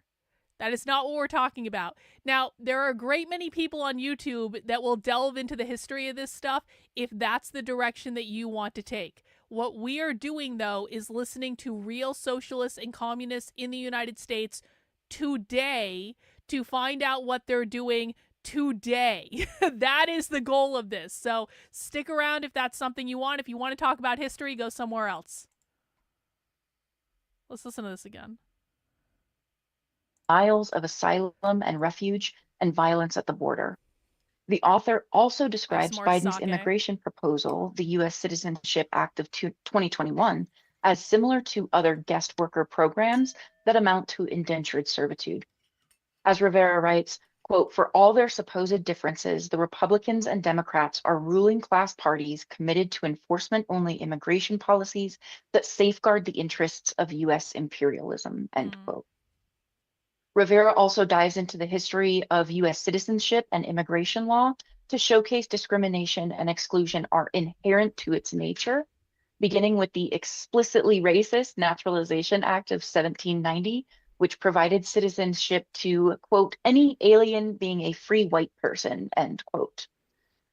After the American invasion of Mexico, the new border was used to expel and keep Mexicans out of the new territories and to prevent escaped slaves from leaving. With the passing of the Dawes Act of 1887, Indigenous people who survived extermination campaigns were required to relocate to reservations and give up tribal lands in order to become U.S. citizens. Immigration and citizenship laws such as the Page Act and Chinese Exclusion Act were, as Rivera explains, selectively enforced to attack oppressed populations. Rivera shows how these policies act in lockstep with free trade agreements such as NAFTA, which in actuality create the very conditions that lead to displacement. Whereas D'Amato and Rivera focus on the mechanics and history of borders and immigration, especially the US-Mexico border, Liam Howe's interview with Harsha Walia examines deeper concepts of immigration, including how it is interrelated to other liberation struggles and how migration can be seen as both an act of individual self-determination and as an expression of decolonial reparations and redistribution long due. She stresses how border abolition is inextricably connected to racial liberation movements by pointing to the US border's role as the linchpin in the exclusion of Mexicans from the US, the hunting of escaped slaves, and the genocide of indigenous tribes. Look at that. She Look further at that. Look states at that. that Look many at that. migrants. Those are three different ways of saying capitalism, by the way. So they're saying by excluding Mexicans from the United States, by how indigenous people were treated back when the country was founded, and I think a third one, these are all different ways that the United States is oppressive. Let's listen again. These are all references to capitalism. So decolonization, decolonial, that means removing the oppressive force of capitalism and giving the land back to the people. That's what they mean when they say the abolition of borders. It's about decolonizing the land and giving it back to the people so it can be under the collective caretakership of the people. I don't care. There will be no more talk about the Berlin Wall in the chat, Chad. I don't know who you are, but your job is to listen to what's going on right now. We are not talking about the Berlin Wall. No more. Listen and pay attention. Yeah, no more Berlin Wall talk in the chat. Oh, we there, guys. If I say we're not talking about that, it's time to move on after that. Okay, I understand you want to have side conversations, but remember, per the rules at the beginning of the video, you're in my classroom. I'm not in yours. This is about what we're watching on the screen. Redistribution long due. She stresses how border abolition is inextricably connected to racial liberation movements by pointing to the US border's role as the linchpin in the exclusion of Mexicans from the US, the hunting of escaped slaves, and the genocide of indigenous tribes. There it is. She further the hunting of the exclusion of Mexicans, the hunting of escaped slaves, which goes back to the origins of the police. That is also about capitalism. And the genocide of the indigenous tribes. That's also about capitalism because it was about stealing the land from the indigenous people and colonizing it under the oppressive force of capitalism. States that many migrants to the US-Mexico border are indigenous themselves, and a large portion of migrants and refugees in Mexico are from Haiti and Africa. She explains, quote, what is crucial here is that the racial expropriation of land, labor, and life itself is innate to capitalism. Capitalism actually relies on, requires, and reproduces racial hierarchies. In that sense, there can be no anti-capitalism that is not also anti-racist, and there can be no anti-racism that is not also anti-capitalist. Hello, whiteness means capitalism. Every time you guys hear me say whiteness means capitalism, It's because of what this person just said. So let's break it down. Whiteness, white supremacy, racism is not about your skin color. They do not believe that white people are better than black people. They don't want to erase all white people. They don't want to genocide white people. It's never been about white people. Every conservative commentator who has ever said that it's about white skin color has lied to you. Because when they say whiteness or white supremacy or anti-racism or any derivation of those terms, they are talking about systemic racism. That means the system that upholds racism. And as you just heard this person say, that means capitalism. You cannot have anti-capitalism without having anti-racism. You can't have anti-racism without having anti-capitalism, because they believe that capitalism, which is defined as private property ownership, created the institution of slavery. She just said that a minute ago. Capitalism contributed to the institution of slavery, the capturing of runaway slaves. We'll rewind it again so you can listen. Slave catchers were the origin point of the police. They were literally the ones that became the police today. That's why they want to abolish the police, defund the police, because they believe the origin of the police is in slave catchers who only existed to hunt down and capture escaped slaves because they were private property. They're the managers of private property. Stealing the land from the indigenous people is a form of colonization. That's imposing capitalism on the land.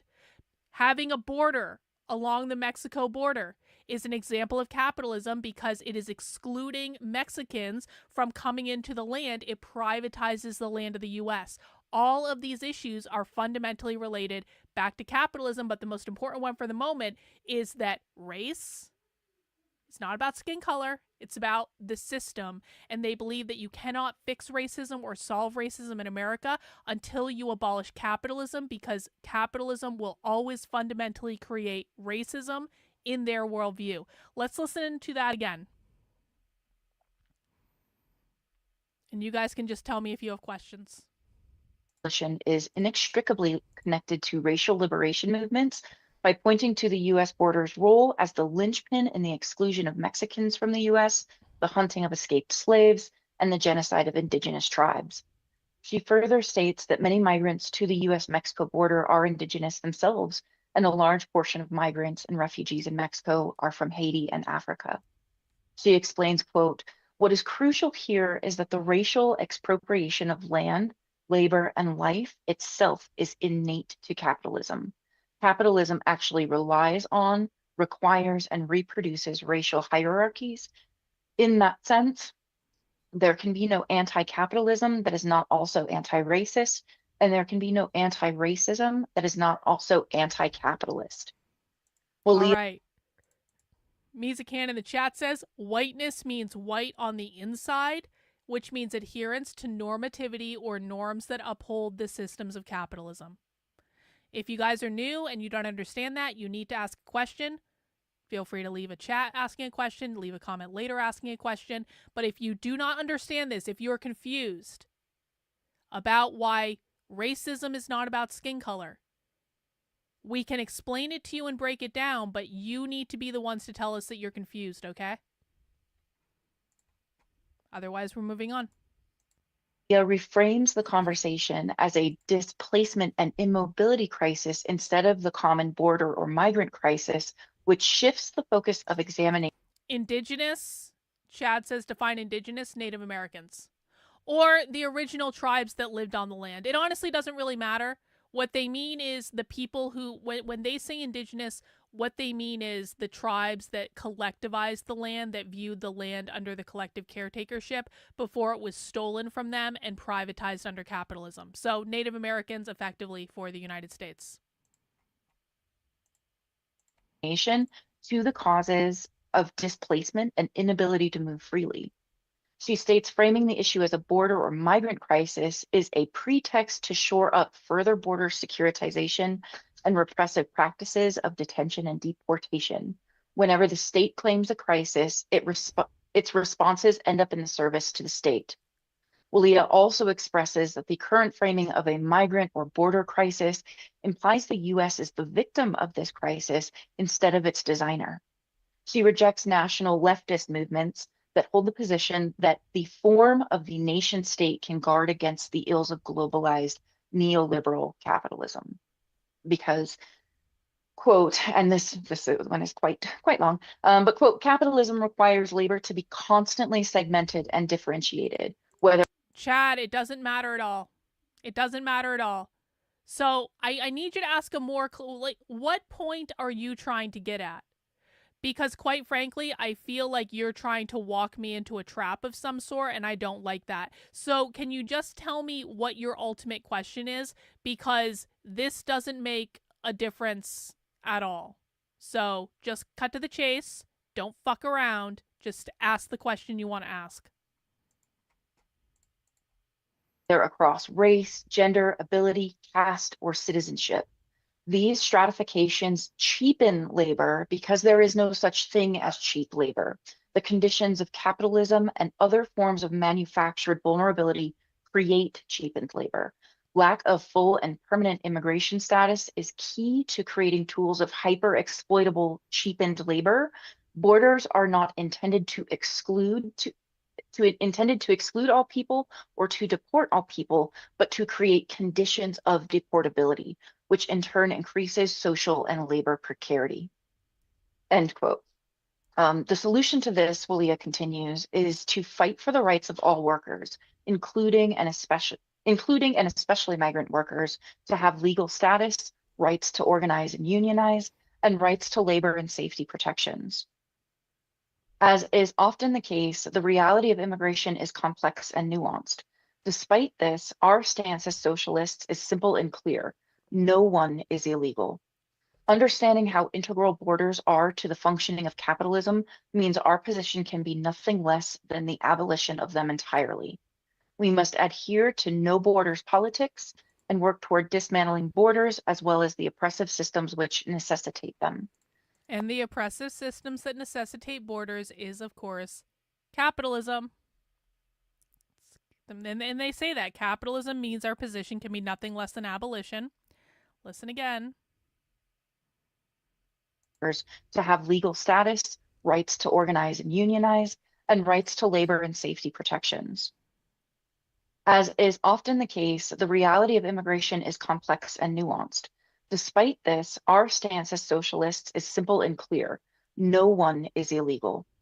Understanding how integral borders are to the functioning of capitalism means our position can be nothing less than the abolition of them entirely. We must adhere to no borders politics and work toward dismantling borders as well as the oppressive systems which necessitate them. As Walia describes, it includes the freedom to stay and the freedom to move, meaning that no one should be forcibly displaced from their homes and lands, and that people should have the freedom to move with safety and dignity. And now we get into the real heart of it as the video ends, and we got another video coming up, but now we're getting into the real heart of what Chad was trying to do when he was trying to trick us by asking questions that seemed rather leading. Human beings are not indigenous to North America continent. This is a circular argument. It doesn't fucking matter. It doesn't fucking matter. Your feelings do not matter. Actual history does not matter. That is not what we are here to do. We are here to listen to the left and to understand their position. But indigenous people existed before the concept of capitalism. Not according to these people, asshole. Not according to these people. We have these people on video multiple times saying that capitalism originated in ancient Sumeria. So no, wrong. And even the groups that think that capitalism originated after ancient Sumeria, what they would tell you, and we have them on video saying this too, is it doesn't matter if capitalism originated after that, because capitalism is basically a parasitical system that encompasses everything that it touched. So maybe there was a time when it didn't exist, but once it did exist, it went back and enveloped everything. So it doesn't matter. To be very, very, very, very, very, very clear, there is not a single debunk that you can ever put in this chat that we do not understand exactly what the fuck you're doing. If you are not here to learn about the left and understand their perspective and understand their ideas and understand their strategy and understand their tactics, then you should not be here. Debunking does not help. It was explicitly explained at the start of the stream that we do not debunk on this channel. It is against the rules. I can make allowances for it when people make mistakes sometime, but you are in my chat right now causing problems and causing a disruption and trying to lead people down a certain road so that you can get your grand slam on the libs at the end, and it doesn't fucking work that way here, bro. Either you care about understanding what the left believes or you don't. If you care about understanding what they believe, you can stay. If you do not care about understanding what they believe, there's the door. You don't need to tell anyone you're leaving. You just need to get up and go.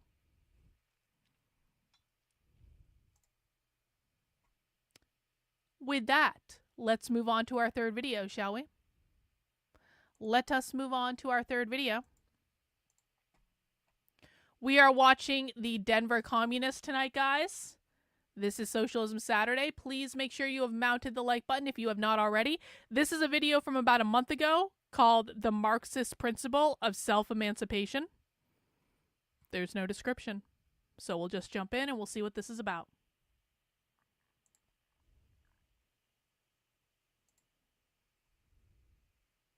Greetings, comrades. Comrades! Today, I will be presenting on the principle of proletarian self-emancipation. Ooh. So, what is the principle of self-emancipation? Indeed. Well, it's the idea that in order for the proletariat to be emancipated, they must emancipate themselves. It's one of the basic tenets of Marxism, although, as we'll see later, not everyone who claims to be a Marxist necessarily believes in it. Prior to the advent of Marxism, nearly all of socialist thought centered around the liberation of the masses by an external force. While the exact way in which this was supposed to happen differed between sects, they all shared most of the same weaknesses. Because of this, and also for the sake of brevity, yeah, okay. I will simply... I'm not going to dwell on this, but can you really imagine going up to a socialist or a communist and going, you know, indigenous people existed before capitalism, okay? Don't you understand that indigenous people existed before capitalism? And can you imagine the socialist and communist going, no, I had no idea that indigenous people existed before capitalism. That changes everything. I'm definitely not a socialist or communist anymore. Like, it's like, I don't know what these people are thinking. What exactly do you think you're going to accomplish coming into a place where we're trying to understand what these people believe and going, excuse me, capitalism wasn't invented until this time, and therefore everything that you're doing is it doesn't matter because well, you know what? Guess what? The socialists and communists that literally own every institution in this country don't give a flying fuck about your feelings about when capitalism was invented. They don't give a fuck. And if you go up to them and go, excuse me, indigenous people existed before capitalism, okay? They're going to laugh in your face. They're going to say you don't know what you're talking about, and they're going to keep doing exactly what they're doing to take over even more institutions and cause even more chaos. It's like, it is the stupidest strategy ever. Oh, maybe we can just debunk socialists and communists into not believing in socialism and communism anymore.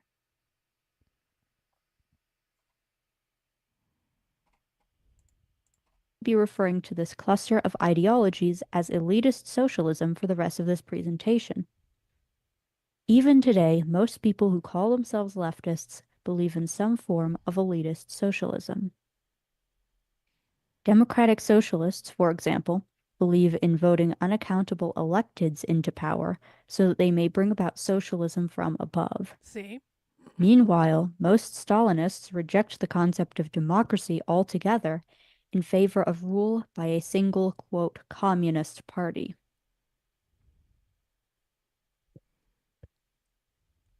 So how did Marx and Engels come to their conclusions regarding self-emancipation, given the mire of elitism in their era? According to Hal Draper, it was Marx who came up with and later educated It was Marx who came up with the idea and later educated Engels on the subject while working on the German ideology. But before that, Marx had many of the same illusions as others in his time regarding Frederick Wilhelm IV. Frederick had made certain overtures to democratization and progress, but abandoned them when he actually became king.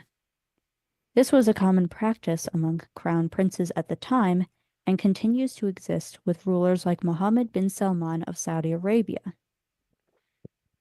While most liberals simply moved on to the next monarch, Marx realized that the path to emancipation through a savior ruler was impossible.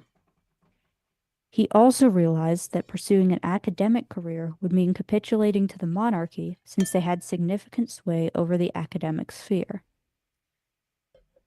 From there, Marx quickly came to the conclusion that the only group the proletariat could rely on for their emancipation was themselves. For Engels, the road to this conclusion was a bit more of a journey. First, he had to reject the authoritarian Christianity that he inherited from his family. Oh, wow! He then went on to adopt more liberal tendencies, and from there sampled from an eclectic mix of elitist socialist tendencies.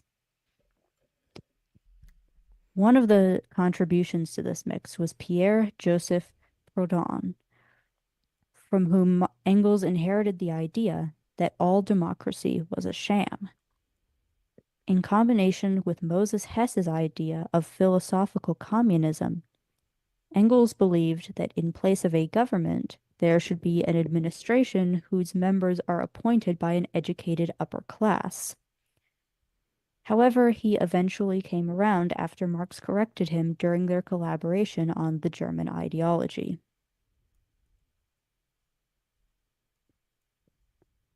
This brings us to why it is necessary for the proletariat to emancipate themselves.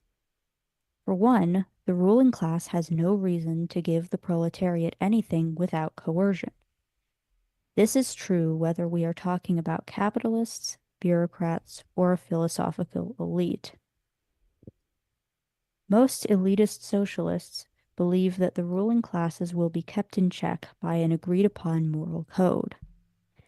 However, we know that in practice, when moral interests clash with material ones, it is material interests that usually win out in the end. So, if you give power over society to a small group of people who have a material incentive to abuse it, then guess what? Someone's going to abuse it regardless of how much they pinky promised not to. One recent example of this is the betrayal of the squad during the 2022 railway strike, when all but one of them voted to crush it. The betrayal of the squad during the 2022 railway strike. Just because conservatives say the squad are communist does not mean they're actual communists. To railway strike, when all but one of them voted not to. One recent example of this is the betrayal of the squad during the 2022 railway strike, when all but one of them voted to crush it. This wasn't a wholly unexpected outcome, since as members of Congress, their material interests are ultimately aligned with the ruling class, even if they come from working class backgrounds. Mm-hmm. Okay, so let's talk about that for a second. The reason that the squad betrayed the socialists and communists is by virtue of them being in Congress in the first place. This is why they didn't like Sarah McBride from earlier. Listen again. Of this is the betrayal of the squad during the 2022 railway strike, when all but one of them voted to crush it. This wasn't a wholly unexpected outcome, since as members of Congress, their material interests are ultimately aligned with the ruling class. As members of Congress, their material interests are ultimately aligned with the ruling class. So it doesn't matter that AOC and Ayanna Pressley and Ilhan Omar and anyone else in the squad are further left than most Democrats are. They are. They're good progressives. Some of them identify as democratic socialists. But they're saying that by virtue of being members of Congress, they are reformers that are working within the capitalist machine, and therefore they are traitors to the revolutionary cause because they are ultimately aligned with the ruling class by sheer virtue of being involved in the capitalist machine. Does everyone understand this? You have to ask questions if you do not understand this. Real socialists and real communists believe the United States government and the United States Constitution are capitalist documents and institutions. If you are working in the United States government, you are working within a capitalist institution. That means your interests are aligned with the ruling or bourgeois class. That means you're not a communist or a socialist.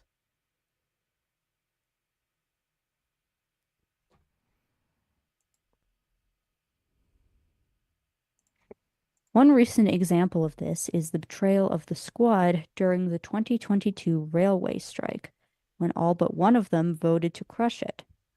This wasn't a wholly unexpected outcome, since as members of Congress, their material interests are ultimately aligned with the ruling class, even if they come from working class backgrounds. Unfortunately, like the liberals of Marx's era who simply waited for the next monarch to put their hopes of a savior ruler into, some on the left have chalked this incident up to individual moral failings and have not learned any lessons about the effectiveness of the DSA's strategy. There is a prevalent belief that many of the older elitist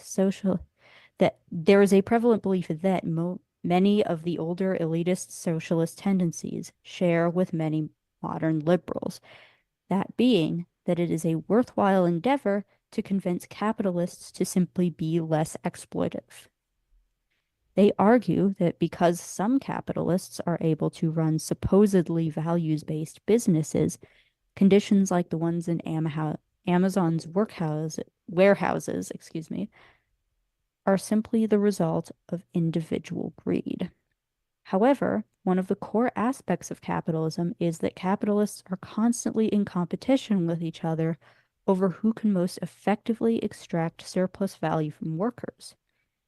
Therefore, even if you were successfully able to convince someone like Jeff Bezos or Elon Musk to simply treat their workers better, market forces would quickly oust them from their position in the capitalist hierarchy. Most of their assets would quickly be bought out by other capitalists, and you would be right back to square one.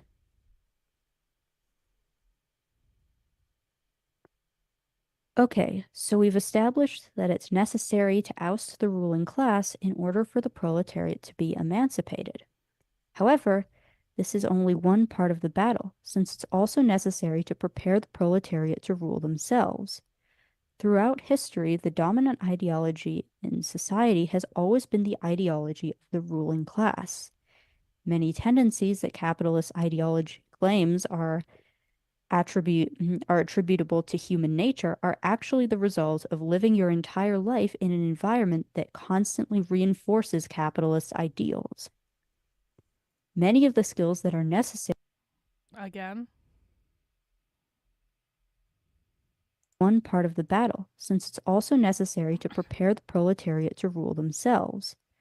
Throughout history, the dominant ideology in society has always been the ideology of the ruling class. Many tendencies that capitalist ideology claims are attributable to human nature are actually the result of living your entire life in an environment that constantly reinforces capitalist ideals. So let's think about that for a second. They're saying that because we are raised in a capitalist environment, in a capitalist country, with capitalist schools and capitalist parents and capitalist families in a capitalist system, we think that a lot of things that are just human nature are not, it's not actually human nature. It's the result of capitalism being forced upon us our entire lives. And so they're talking about the fact that in order to overthrow the capitalist system, people need to basically unlearn everything they think they know, because everything they think they know has been forced on them as a result of nailed it, internalized capitalism, which means you're essentially embracing an oppressive mindset because you don't know anything differently. Many of the skills that are necessary for a population to have to govern themselves in a true democracy, such as the confidence needed to voice dissenting opinions, are things that a worker living under a capitalist system would not have much opportunity to practice, and in some cases, like the one that I just listed, would actually be punished for. Therefore, the only way for the entire class to gain these skills is by leading their own revolution. And it's true that there will be a learning curve, and that there will be missteps. After all, a lifetime of indoctrination does not simply disappear overnight. However, we should not let the inevitable imperfections of the historic feat of a worker-led revolution lead us to the untenable positions of elitist socialism. Bot says, the antidote to internalized capitalism is raised consciousness thing. Yeah, I forgot what it's called. That's the collective consciousness, becoming aware of your class status. Essentially, if you become aware that there's an oppressor class and an oppressed class, and you're part of the oppressed class, then you're going to be able to unlearn your internalized capitalism. Class consciousness. Thank you. Class consciousness. To quote Karl Marx, as soon as man learns to walk, he also learns to fall. And only through falling does he learn to walk. But if we all remain children in swaddling clothes, then who is to swaddle us? If we all lie in the cradle, who is to cradle us? If we are all in jail, who will be the jailer? Thank you. That's it. That was a short one. All right, moving right along. Our next presentation, I'm actually looking forward to this. This is called The Permanent Revolution. Because, of course, Marxists and socialists always think that the revolution is perpetual. So let's actually hear them say it. Janet says, the squad wants to make changes within the current system, which is based on oppressive capitalism. True. The radical left wants to abolish the current system and rebuild it as a socialist system. Correct? Yes, that is correct. That is the difference between reformists and revolutionaries. The squad are reformists. They want to make incremental changes using the current electoral and government system to try to, like, they believe in a post-capitalist society. It's not that they don't, but they're taking a very, very slow, incremental way of getting there, whereas revolutionaries do not think they're ever going to get to Marxism or communism or socialism if you take a slow kind of way of getting there. So that's why they just want to overthrow the entire thing. Yep, reformists versus revolutionaries, exactly. Talking about permanent revolution, which is commonly thought of as Trotsky's main contribution to Marxism or communism in general. But as we'll kind of start, it's not quite just Trotsky's idea. But first we'll have to start with the Russian Revolution to get a little bit of context for why this theory was created in the first place.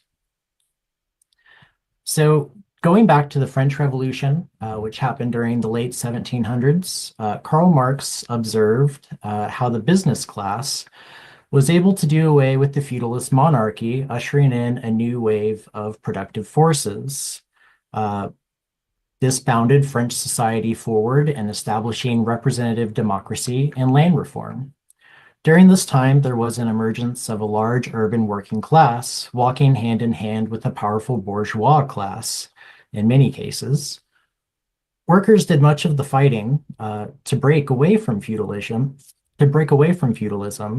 yet benefited the least when compared to the new and powerful bourgeois class, perhaps because much of the new class was filled with the old remnants of feudal nobility. Although France was able to transition away from feudalism, they would soon find themselves in the throes of capitalism. The revolution had failed to liberate workers in the sense that greater social reform was never fully realized. France's proletariat would continue to be the hardest working class in France and also the most exploited. This is just one of many examples during the revolutions of 1848 and how the working class should expect nothing but treachery from the bourgeois. Similarly, in Germany, they were going through a revolution of their own, which was also halted by the liberal bourgeois class in Germany. To look at more recent events, we can look at the Chinese Revolution of 1949, and even more recent than that, the Arab Springs of 2011 in Egypt. They faced similar struggles with similar outcomes, with the capitalist class halting further progress once their own desires had been met. In Karl Marx's 1850 speech in London to the Central Committee of the Communist League, Marx theorized that it would not be possible to move directly from a feudal aristocracy to a society run by workers, and proposed that a period of bourgeois rule would be necessary to make this transition. Marx also acknowledged that the bourgeois would not willingly relinquish the control of the state and that a continued working class struggle, as he called it, a permanent revolution, would be necessary to achieve a socialist society. However, the Marxist analysis of history in the 20th century would see this as a formula set in stone, that it was always necessary to transition from feudalism to capitalism before socialism could ever be achieved. This staged approach would inspire other revolutionary actions across the world, often with disastrous results for the working class. Jumping decades later, Trotsky would expand on Marx's ideas as he witnessed the role of the Russian bourgeois in undermining any attempts in social progress. During this time in history, Russia was already behind much of Europe in industrialization. The heavily militarized state, ruled by the Tsarist autocracy and backed by the church, left the working class under the thumb of feudal nobility. Any talk of revolution was quickly abandoned by the bourgeois, resulting in street fights as workers clashed with the state. These events assured Trotsky that an independent working class struggle was indeed a necessity to carry out a socialist transformation of society. In contrast to the staged approach to socialism, adapted by many socialists of the early 20th century, Trotsky theorized that because different countries develop at different rates in the context of a globalized society, it would be possible for some sectors of society to leapfrog forward in a way that was not determined by their level of industrialization, but through their political development. In the context of Russia, unlike the working class in Britain, they had not gone through a century of reformist bourgeois democracy and had fewer illusions about capitalism in general. While workers may have been behind industrially, they were decades ahead politically. Similar to the staged approach, Lenin initially held similar beliefs, raising the slogan for a democratic dictatorship of workers and peasants. He sided with the early Marxist take that a democratic bourgeois revolution would be a necessary step towards achieving socialism for the masses. Trotsky, however, disagreed with this approach, having his own reservations about the peasant class, which was made largely of independent producers, would have little conviction to unify around the common demands of workers. He noted an agrarian revolution would not be possible under a purely bourgeois democratic revolution, and only a worker-led revolution would have the possibility of transforming society. In 1917, following the October Revolution, when a worker-led revolution took power, Lenin ends up changing his position to agree with Trotsky's theory. This struggle from below was able to take factories away from the industrialists, as calls for nationalized industry began. So what are the specifics of a permanent revolution? A permanent revolution combines three primary concepts that we'll talk about in a little more depth in the next few slides. These concepts are being the transition from a bourgeois democrat revolution to a socialist revolution. Secondly, postponing socialist revolution into stages, quote, revolution of the economy, of technology, of science, of family, of customs, which unfold in a complex reciprocal action that does not allow society to reach equilibrium. And lastly, the international character of the socialist movement. A socialist revolution requires the acknowledgement that there is no separation from social struggles and class struggles. Gender equality, anti-racism, reproductive rights are all parts of class struggle due to the material effects they have on workers. Okay, so there it is. They're saying it again. They're talking about the two models of capitalism they have, which is the economic model, the class struggle, and the cultural model, which is the social struggle. And they're saying these two things are linked. We're not just trying to control the factories. We're not just trying to control the means of production. We're trying to control everything because gender, racism, transphobia, all these other things are part of the social struggle, and they are inextricably linked to the class struggle. The social struggle is the class struggle. The culture war is the class struggle. It's all the same. Let's listen to that again.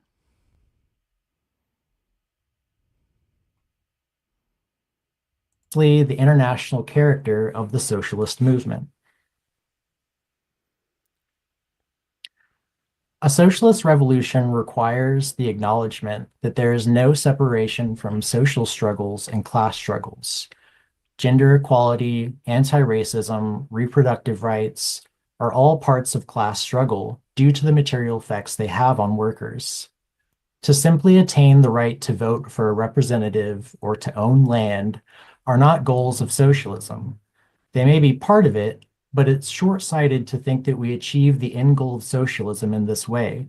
For these are primary mechanisms used by the capitalist state to manufacture consent and the illusion of choice. So what they're saying is, we are not going to achieve socialism by voting our way to socialism. This is why they don't like reformers. This is why they don't like people like the Squad and AOC and Bernie Sanders and all that stuff who are in Congress, because they don't think they're going to achieve socialism by playing in the electoral politics game.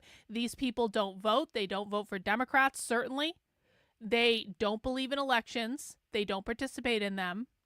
And so what they're telling you is that elections can be used as a tool by the capitalist class to manufacture consent and fool the masses. What they're saying is the Democrats are trying to trick you by getting you to participate in the elections. The Republicans too, but they just don't care about them as much.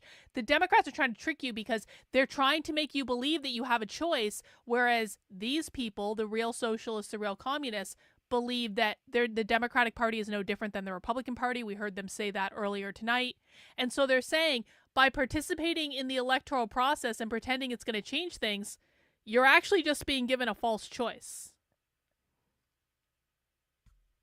Does everyone understand? They're saying it's short-sighted to believe that this is going to make a difference.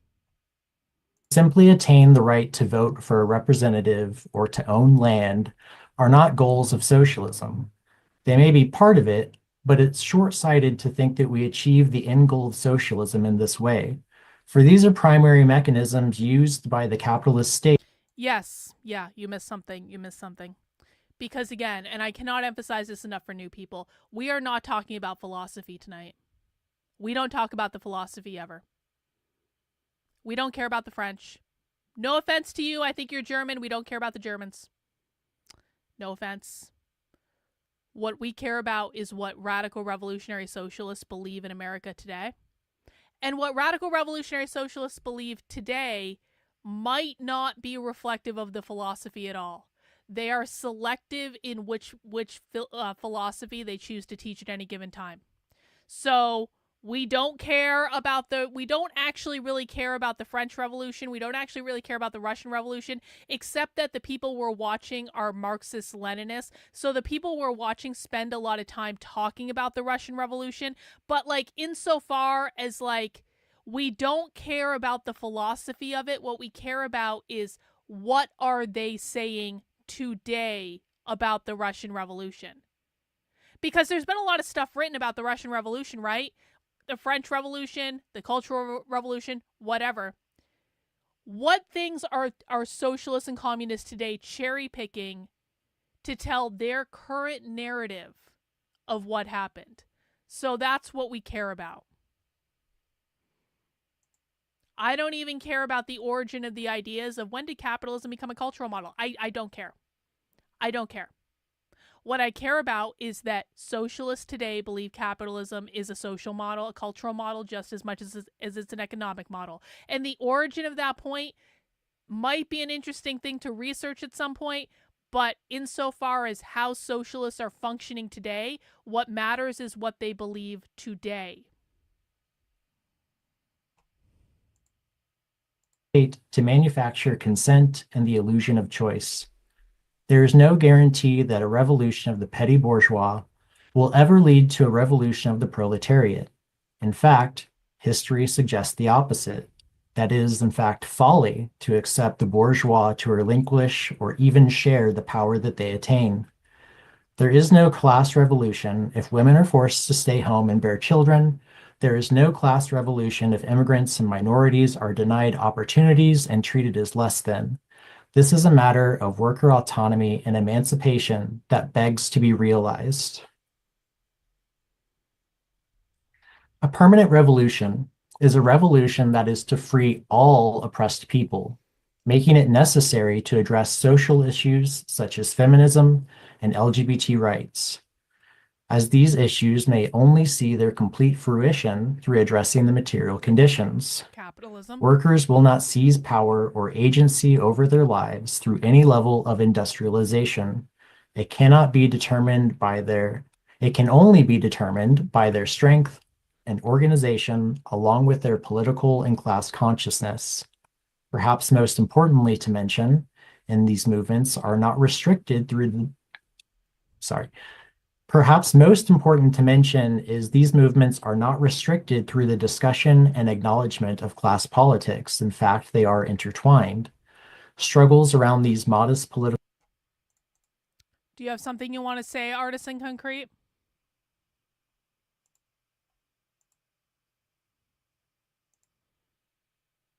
What is it that you're trying to say explicitly?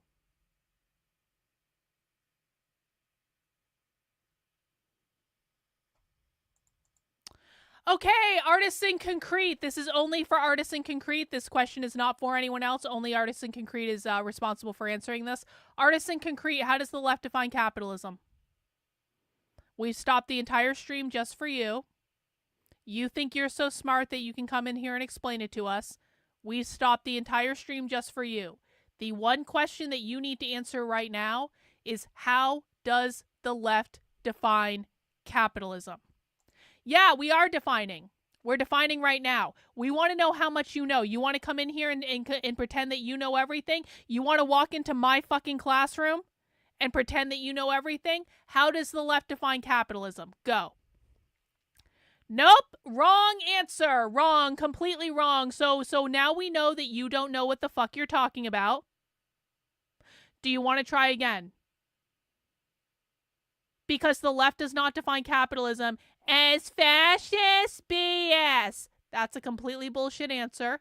You can either try again or you can say, I don't know. Nope, that's wrong too. Second wrong answer in a row. Do you want to try again? Or do you want to admit that you don't know?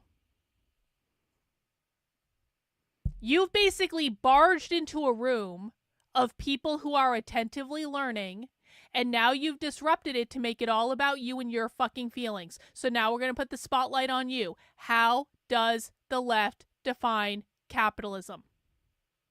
We'll wait. We'll wait for your answer. Oh, you're laughing? Oh, Oh no, you just got put in a timeout. Oh no. Oh no, I'm about to extend that timeout to 24 hours. And the reason we're extending the timeout to 24 hours is I don't want you to be able to talk again on this stream. Put user in timeout. 24 hours. Oh no. Oh no. We're not going to be able to hear from you anymore. Oh no. Oh no.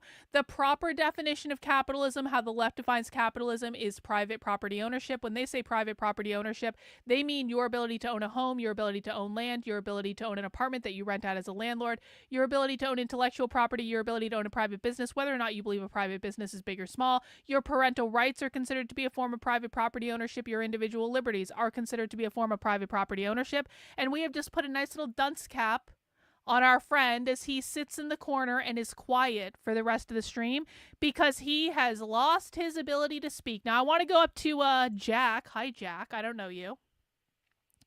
Jack says, as a former revolutionary socialist, this is so true. Electoral politics, liberals, and of course Democrats are capitalists disguised to trick and use the masses for electoral victories. We know, bro. Are you not a socialist anymore? Welcome. We love it when Boss Bully Boy in the chat is a former Antifa member, so you guys will get along. So, Jack, we love it when former socialists come and join us for Socialism Saturday. Please tell us everything you know. We would love to talk. Make friends. Enjoy your time.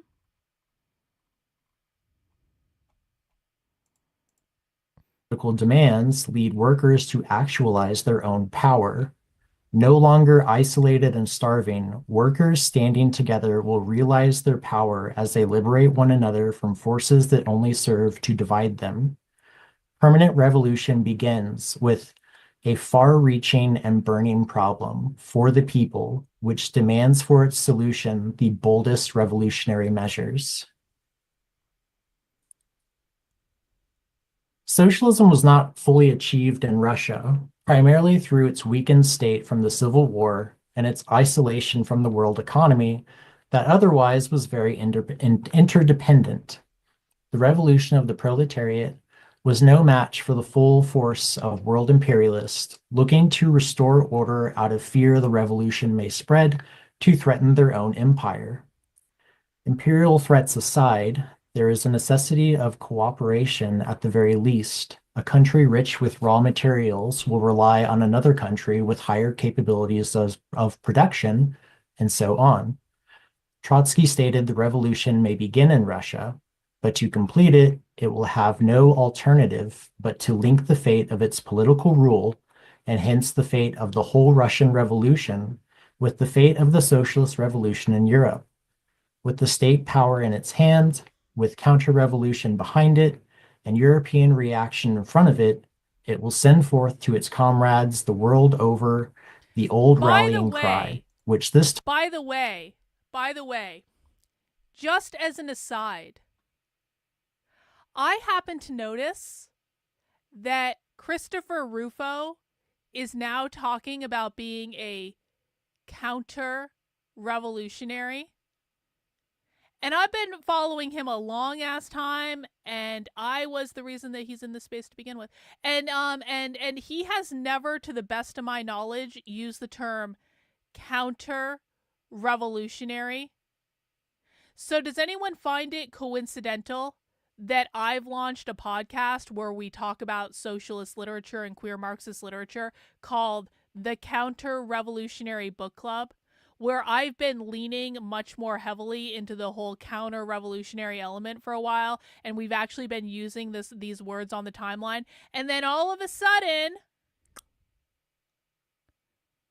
Rufo comes out with, we're counter-revolutionary? Oh, really, Chris? Oh, really? What interesting wording you have there, Chris. You know, I don't mind people using the same wording I do. Counter-revolutionary is kind of a gimme, right? Like, I'm doing a lot of this stuff that, like, it makes sense. We are the counter-revolution. We are the revolution against the revolution. All this stuff. I don't mind it. I'm just saying it's quite a coincidence, Chris, that all of a sudden you're using the term counter-revolutionary. You've never used that term before. Interesting. Yo, no, Jack, we love former. We watched a whole documentary about the downfall of the ISO. We know all about the ISO. And actually, the Denver Communists have produced content around the ISO because I think a lot of them were involved in it. We love it when former revolutionary socialists come and join it. Like, I'm not even joking. You are welcome here. We will bring you a drink and, like, you know, like, you're a welcome guest. If you are a former with all this stuff, like, please tell us what you know, help us explain it, and confirm that we're right about everything. But yeah, we watched a whole documentary, a couple of documentaries about the downfall of the ISO, so we know all about that shit.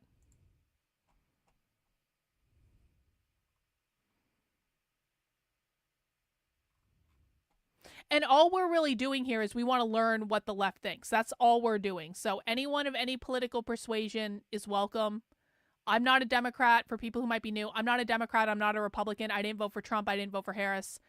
I didn't vote for Biden. I think everyone sucks. So I don't care what your politics are. I just care about learning about the left. That's it. Time will be a call for the last attack. Workers of all countries, unite. Now we'll discuss some critics' take on the permanent revolution. As I'm sure many on this call are aware, this is a hotly contested theory. Would a house not fall under personal property, or are we talking about houses only insofar as one rents it out? No. A house... Now, you're falling into the trap that socialists and communists try to set for people, where they say, we don't want to take your stuff. We don't want to take your property. We just want to take your private property. That's not the same as your personal property. We just want to take your private property. And they try to convince you there's a difference between the two.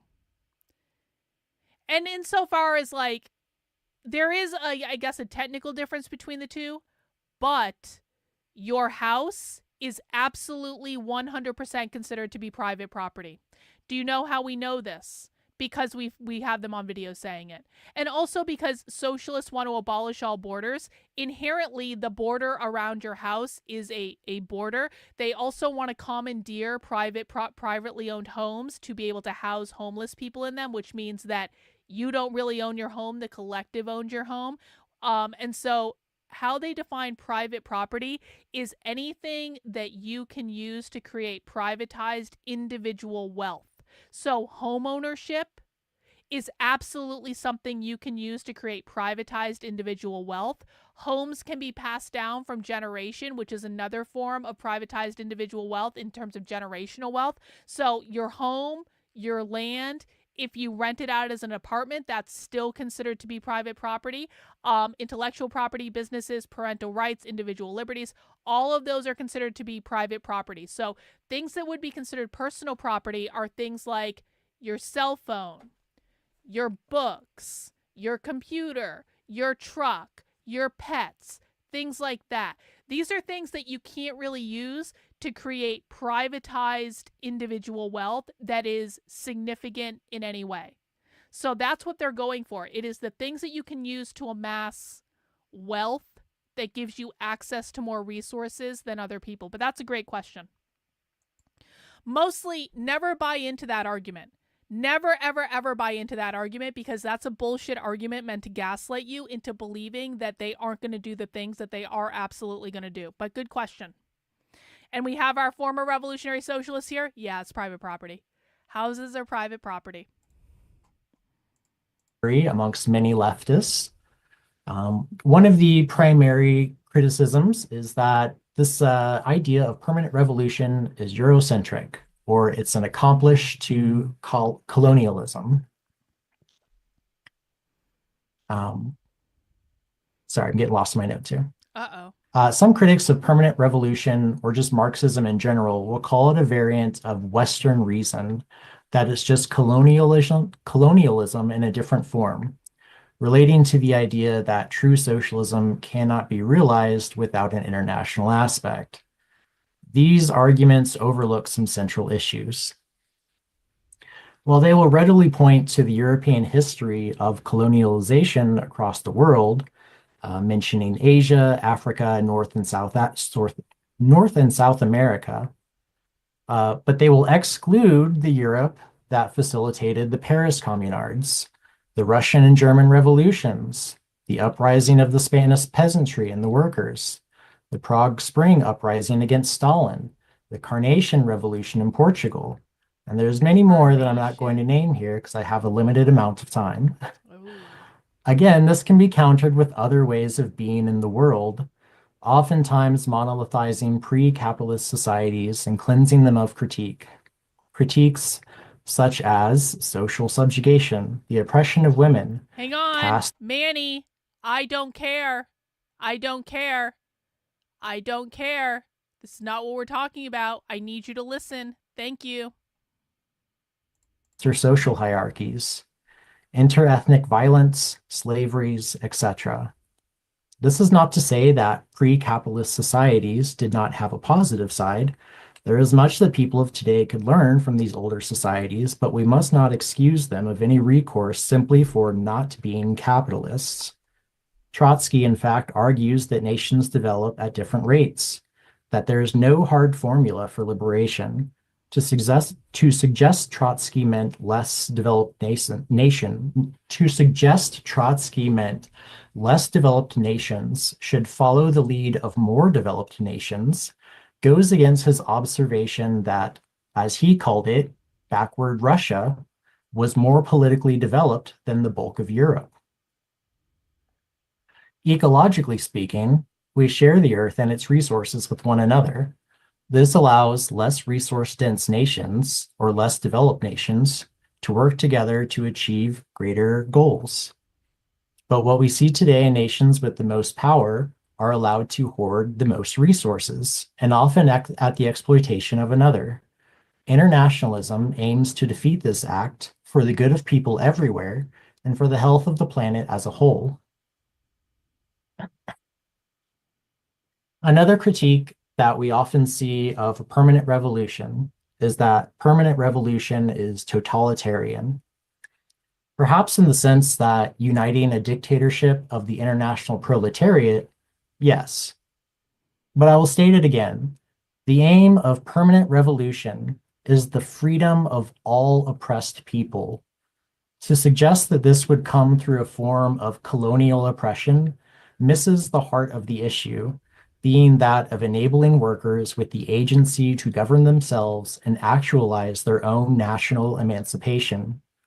Perhaps this comes from the modern capitalist concept of freedom through assimilation, often in a movement led by a few bourgeois figureheads with capitalist agendas.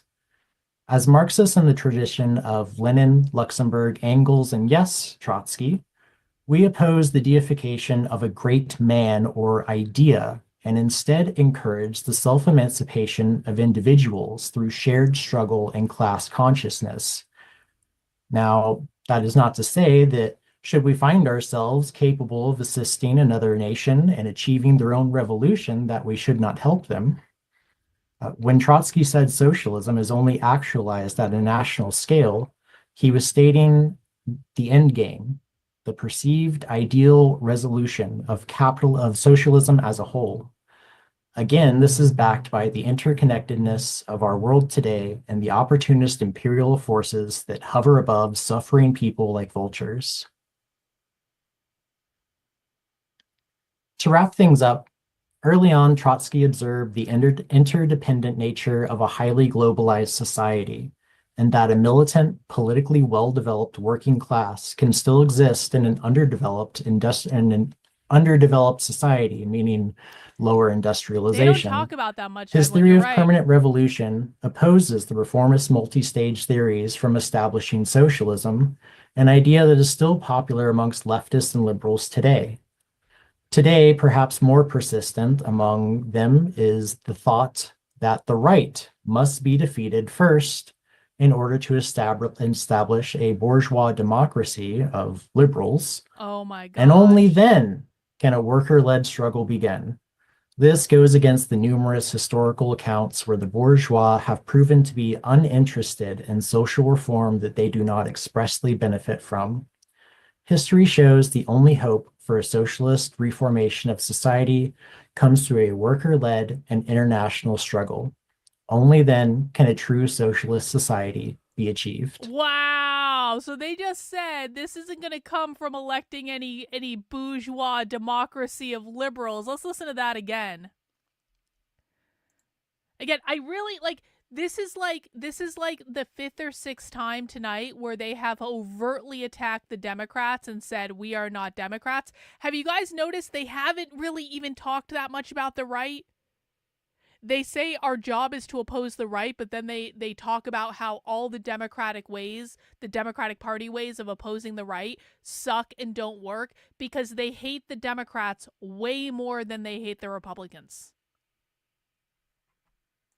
His theory of permanent revolution opposes the reformist multi-stage theories from establishing socialism, an idea that is still popular amongst leftists and liberals today. Today, perhaps more persistent among them is the thought that the right must be defeated first in order to establish a bourgeois democracy of liberals, and only then can a worker-led struggle begin. This goes against the numerous historical accounts where the bourgeois have proven to be uninterested in social reform that they do not expressly benefit from. History shows the only hope for a socialist reformation of society comes through a worker-led and international struggle. Only then can a true socialist society be achieved. All right. Well, there you go. We're going to move into our last video of the night, guys. It is the longest video that we're going to watch. It is double the length of the last video. It's about 40 minutes long, though, which still is within our style. I'm actually really excited to watch this video, too. This is our big grand finale for the night. Marxist Mythbusters, the American Revolution. So we are going to hear how Marxists, or the Denver Communists at least, think about the literal American Revolution. I think this is going to be a really fun one to watch. If you're appreciating Socialism Saturday, please make sure you mount the like button for me. We do this every Saturday at 6 p.m. Guys, YouTube has added something to the algorithm where it's really kind of screwing over a lot of channels. I actually just saw Styx Hexenhammer post about it where he's saying, like, basically the YouTube algorithm is screwing him and people aren't getting notifications about his content and all this stuff. The same thing's been happening to me for a minute. My views are being significantly impacted by this. I don't know what's going on. I don't really pay that much attention to the YouTube algorithm, but what I do want to say is please make sure you're subscribed to the channel. Please make sure you have notifications turned on. If you want to see my content, it is your responsibility to make sure you do. I can't control YouTube. I can't do anything about it. I stream Monday through Friday at 5 p.m. Eastern Time. We do Socialism Saturday every Saturday at 6 p.m. If you're signed up on my Substack, you'll get notifications. If you're in my Telegram group, you'll get notifications. If you are on my Twitter, you'll get there'll be notifications everywhere, but you guys have got to take responsibility and stop relying on YouTube to tell you when content is live. So 5 p.m. Monday through Friday, 6 p.m. on Saturdays. We are wrapping up tonight, and I hope you come back sometime and hang out with us if this is your first time here. Possible to tell everyone's story. Marxist history should be the history of the fight against all oppression, not just the history of labor, which most people, when they talk, they mean white labor or European labor or something like that. Not just Black history, not just Native history, but I actually got myself into trouble by trying to tell everyone's story. So there's no way to do any of that justice in a talk, no matter how long it would be. So I apologize in advance for any deficiencies. This will be deficient, but I am going to try and give a sense of what I think a real Marxist history of the American. Oh, hang on. Honest question. Why do they go to Lenin, Trotsky, and Stalin a lot when there's more modern Marxist thinkers? They don't go to Stalin. If you think they go to Stalin, you need to come and watch my content more. Because there is no reality at all in which these people go to Stalin a lot. That doesn't happen. The people that we're watching tonight explicitly denounce Stalin. Explicitly. over and over and over again. They're on videos on their channel. There are all these other socialist groups that explicitly denounce Stalin. They explicitly denounce Mao. So this question is not hinged into reality. There's more modern Marxist thinkers. Well, there's actually more than that. If you go to my Substack, Carlyn, KARLYN.substack.com, and you go to the book club link up at the top, you will find the Counter-Revolutionary Book Club. The Counter-Revolutionary Book Club is where we are reading the modern documents that inspire queer and gender activists. So you're saying, why don't they read more modern Marxist thinkers? Well, first of all, modern leftist activists don't entirely embrace Marx. We're listening to Marxist-Leninists tonight, but they don't entirely embrace Marx, because what we are dealing with in the United States is something called gain-of-function Marxism, which is a term that my community coined, which is the idea that people like Marx and Marcuse and all these other things, it may have formed the foundation of what they believe, but at some point there was a mutation in the strain of Marxism that we're dealing with. And so if you go to the Counter-Revolutionary Book Club and you go to this link, the dystopian documents queer and gender activists are reading, you are going to find but one list of the most important documents inspiring leftist activists today, and we are working our way through reading them as part of the podcast. You can find back episodes of the podcast where you can find these documents. You can read the documents for yourself. So this is all a long-winded way of saying that you have a fundamental misunderstanding of what is going on. And the reason you have a fundamental misunderstanding of what is going on is that you don't watch my content. Because if you watched my content, you would know that they read people that you've never fucking heard of. There are all sorts of documents that you have never heard of, that have never been covered anywhere. They have completely transcended Marx. No, they denounce Mao too. Mao is in the tradition of Stalin. They don't embrace Mao. Anyone who says that what we're dealing with in America is Maoism with American characteristics, James Lindsay, is lying because they explicitly denounce Mao. If you want to read the documents that they're reading, you can do so in the Counter-Revolutionary Book Club. That is through my Substack. You can also just go to things like the Anarchist Library and do it yourself. We also have a Discord that we're building out called the Red Menace Collective Discord, where we are building a massive archive of their documents that are not Marx, I'll tell you that. And so, yeah, these documents exist. They have moved beyond Marx a long time ago. And the reason that you don't know that is because you don't watch my content. So come back and watch my content and I will teach you like the way that conservatives should have taught you. But conservative influencers and pundits suck. So I'll do it. Hope that helped. American Revolution should look like. I won't succeed, but hopefully this can be a start.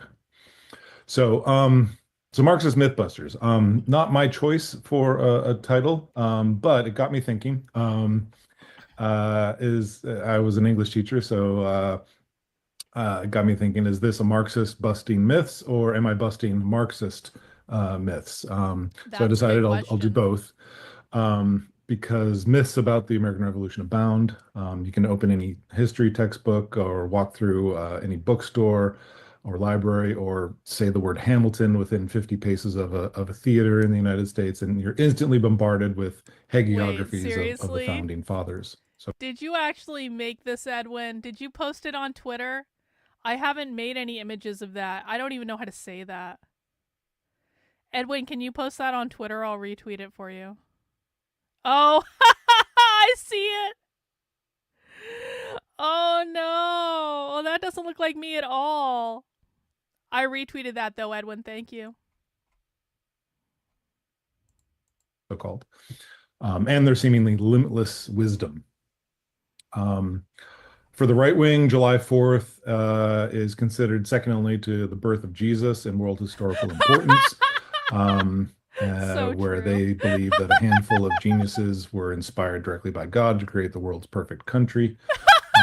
They are literal about that these days. So true. Trump was not the first con artist to hawk Bibles with the Declaration of Independence and the Constitution included as God's epilogues. But he is the latest. And so Mizakan reads all these socialist books for us, and he does an amazing job. Everyone should follow him. Almost every book I flip through critiques Marx, Marcuse, Foucault, even Butler and Rubrin. X was wrong for reason Y. Here's what we should do instead. Modern Marxists are not sycophants to Marx. I mean, it may be a foundation of what they believe, and they've all read the Communist Manifesto, obviously, and Das Kapital, which I'm probably gonna have to read at some point, which I really don't want to. But yeah, I mean, modern Marxists don't deify Marx at all. If anything, conservatives do over modern Marxists. Most recent. Oh, Mike, if you think this is crazy, check out some of my Abolish the Family coverage. That's where we get into the really good stuff. Welcome. Successful. Among liberals, the story is actually virtually the same, with the caveat that the founding fathers were not quite perfect, that we just had to be patient until all those slight defects, like, genocidal racism and misogyny, were eventually corrected, so that whatever imperfections they may have had in the past, at least now we're the closest we've ever been.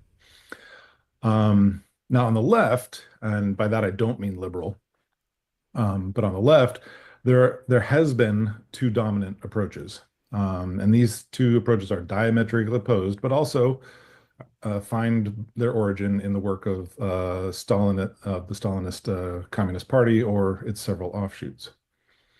The first takes a bastardized version of Marxism and says, just like communism was established in Russia by revolutionaries like Stalin and Lenin, leading a working class revolution against capitalism, capitalism was established in the US by revolutionaries like Thomas Jefferson, George Washington, Thomas Paine, Samuel Adams against feudalism.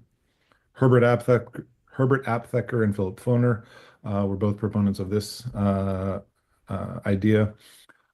Sometimes these people did argue that this revolution was unfinished and was only finished and only complete after Lincoln single-handedly abolished slavery in the Second American Revolution during the Civil War.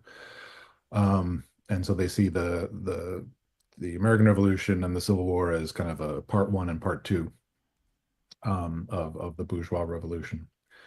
The second approach on the left is the mirror opposite of this one, advanced by CP adjacent folks like Jay Sakai in the book Settlers, published in 81, I believe, or more recently by Gerald Horne in the Counter-Revolution of 1776, and even Roxanne Dunbar Ortiz in an Indigenous Peoples History of the United States. Hers is better than the other two, but still has this general thesis that there was no real American Revolution at all. The War for Independence was essentially a coup by colonial elites who manipulated everybody else. They did this because the British Empire wanted to tax them, to forbid them from stealing more Native American land, and of course the British monarchy wanted to free all the slaves. So what? This ends up being the idea that the British Empire was the progressive side and the American Revolution was the reactionary side. There are communists who believe that the British, the monarchy, were the progressives who were trying to stop the colonists in America from stealing the land of the indigenous people, and that's why the colonists rebelled against them. Yo, I knew this was going to be crazy. I knew it. Hers is better than the other two, but still has this general thesis that there was no real American Revolution at all. The War for Independence was essentially a coup by colonial elites who manipulated everybody else. They did this because the British Empire wanted to tax them, to forbid them from stealing more Native American land, and of course the British monarchy wanted to free all the slaves. So this ends up being the idea that the British Empire was the progressive side and the American Revolution was the reactionary side. Yeah, totes. The problem with all of these takes is that they all agree on the essentials. They agree on the standard story of the revolution, that it was essentially organized, made, designed, and completed by the founding fathers, that they were the ones who ran the whole show from the beginning to end. The whole country was their project. and everything that comes from it is their project as well. That probably won't surprise anybody that I disagree fundamentally with all of these. And I didn't set my alarm. There you go.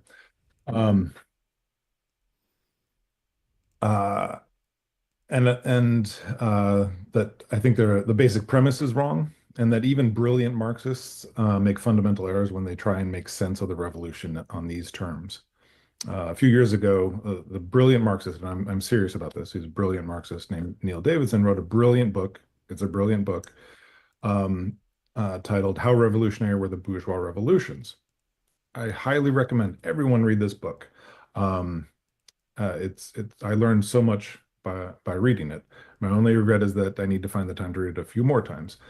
However, I think it suffers from the same flaw I just mentioned. It takes the idea that this revolution was created and done by the founding fathers, and that their ideas and their intentions were the main factor in this revolution.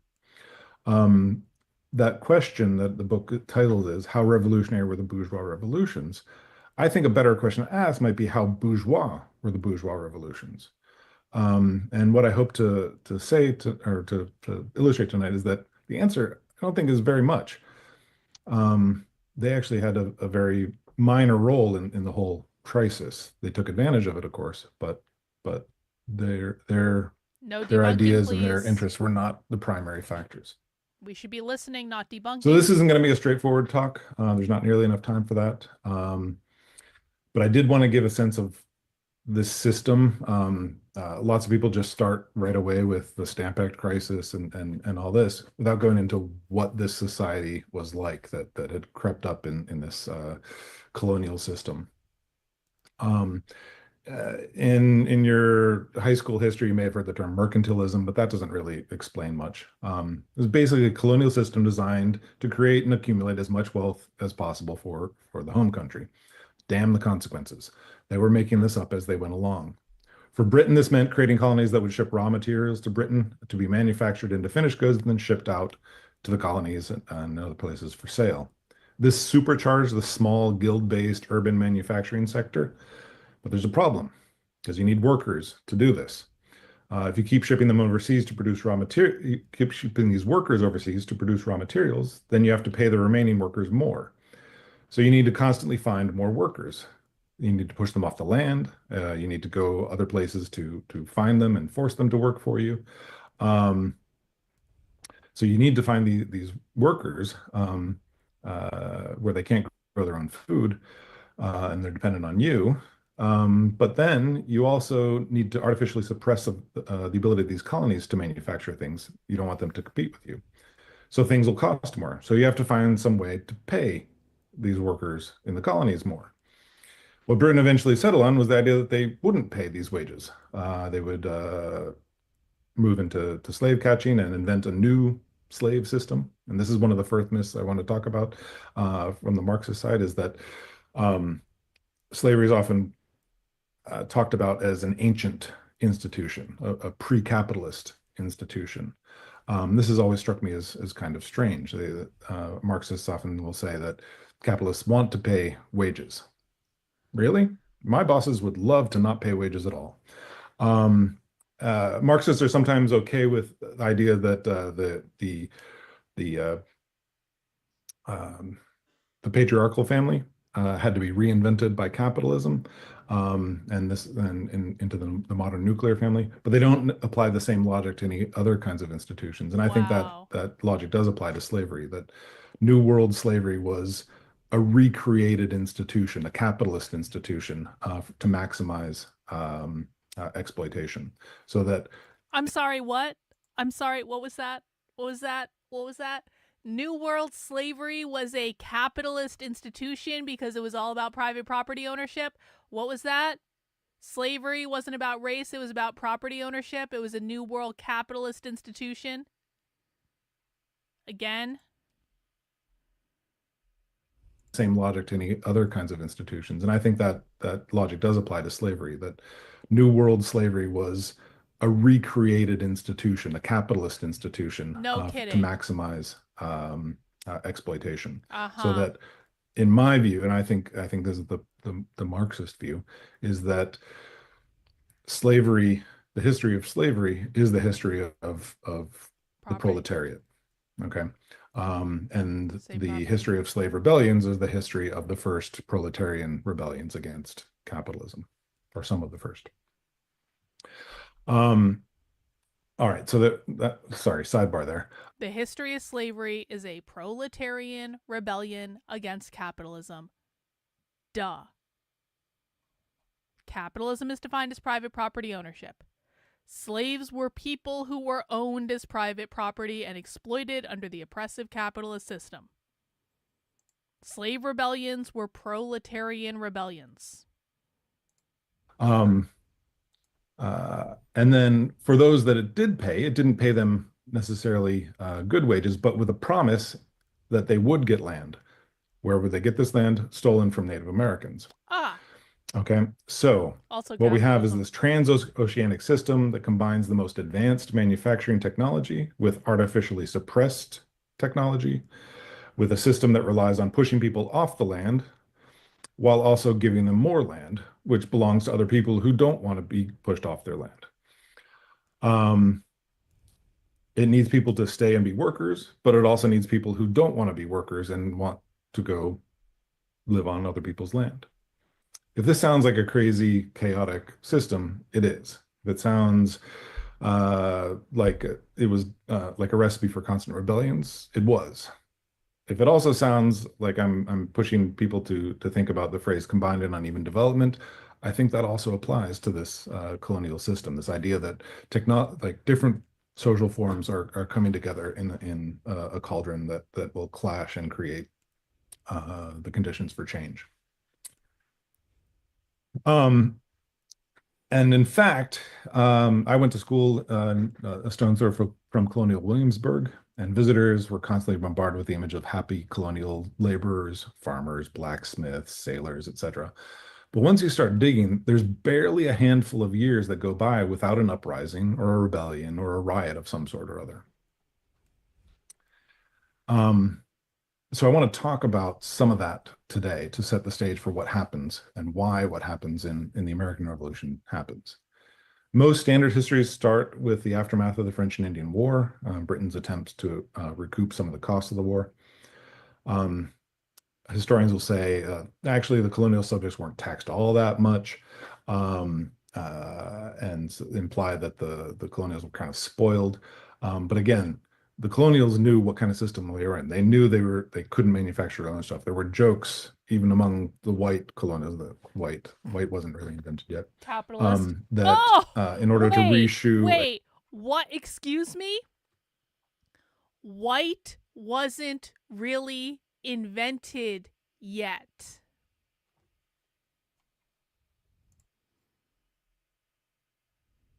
Listen. The colonials were kind of spoiled.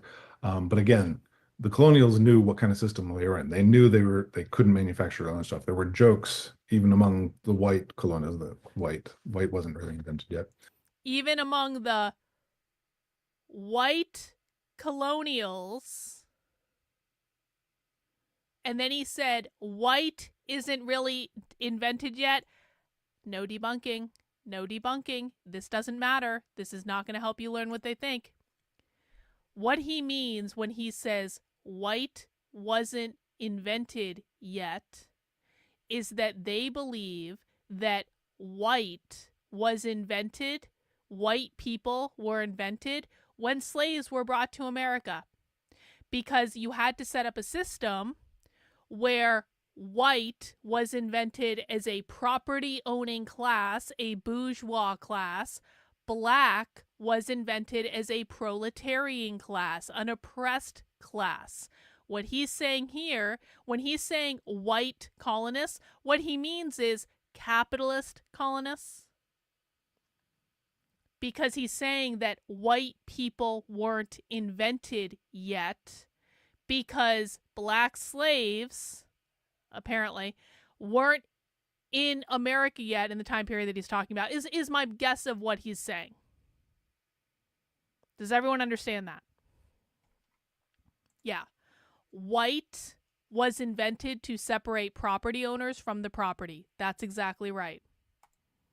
Whiteness is not about skin color. It is only and perpetually about capitalism. And I wrote a little book called A Brief History of Racism, which explicitly shows this with primary source quotes and documents that you can all listen to and look at.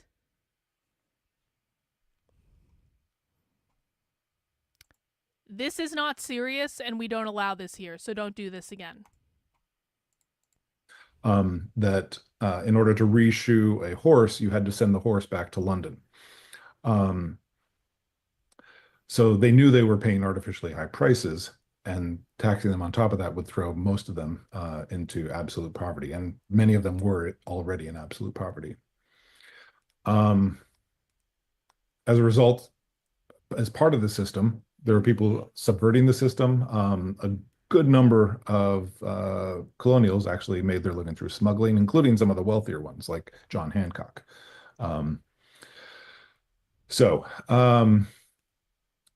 The Stamp Act and the Sugar Act really pissed off a lot of workers and led to major conflicts.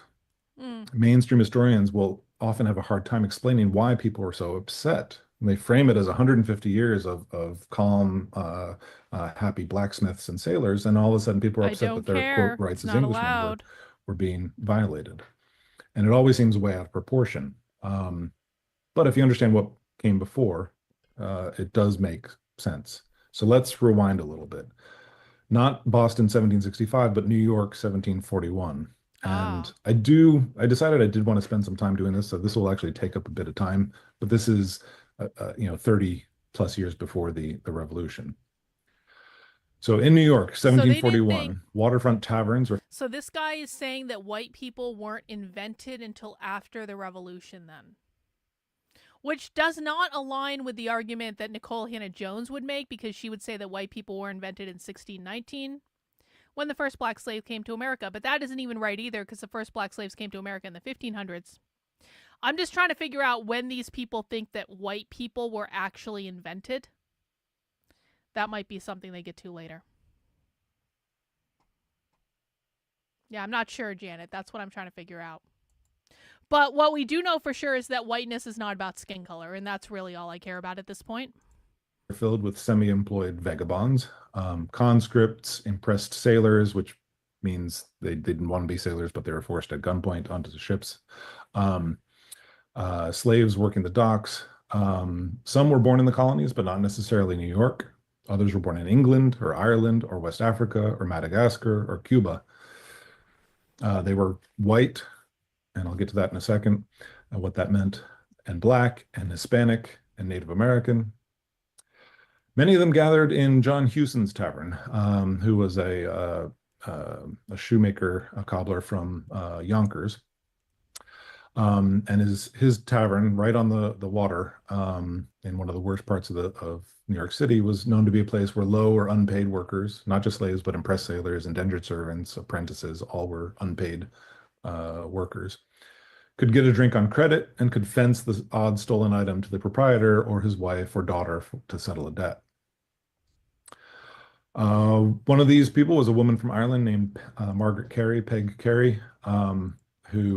Mizakan says, it was invented when Irish, Slav, and Italian indentured servants who were seen as inferior stock joined with black slaves in revolts. They were given... I don't think that's true. I'm not saying that's not a contributing factor, because I agree with you. I'm just not entirely bought into this idea. If you want to give us more information about where this came from, let me know, but I'm not entirely bought into that idea. Who moved to New York from the fisheries of Newfoundland. She meets and falls in love with a West African soldier, a Coromantee soldier, probably Asante, who had been captured and sold into slavery on the west coast of Africa. And his owner called him Caesar, but he called himself John Gwynn. These wharf workers from various different backgrounds organized themselves into various clubs and gangs for solidarity, mutual aid, protection, camaraderie. Peg and John Gwynn start talking with John Hewson, the owner of the tavern, and people from other gangs. These gangs had names like the Fly Boys or the Long Bridge Company, and others, like a group of Irish conscripts who worked at the local Fort George, which is where the seat of government was, who all despised the British Empire. Thanks, Musican. Then a new group arrived. This new group were speaking Spanish. These were free blacks I'll from look at that Havana, later. A free black community in Havana who were captured at sea and then sold into slavery in New York.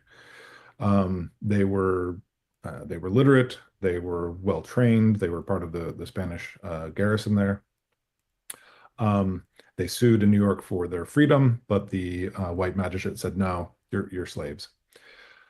So they all started talking and resolved to attack Fort George and burn the fort and the entire city to the ground for their freedom. And what they meant by their freedom was not just legal freedom, right? Some of these people were legally free, wage workers. What they meant by freedom was the ability to have a good life. This is where the word freedom actually comes from. It comes from freedom dues, and the idea that way back when a serf who was freed would be given land of their own. This then translated to indentured servants in America. When an indentured servant was up with their term of service was up, they were given their freedom dues, which was land to farm as their own. At one of the last meetings, a white conspirator named David Johnson, he stood up and toasted, swearing, quote, to burn the town and kill as many white people as he could. He didn't see himself as white. The category of white was still in flux at the time. Particularly in New York and on the dock milieu, white people, that term was reserved for people who didn't work in the sun. It was reserved for rich people. So when he said he wanted to kill as many,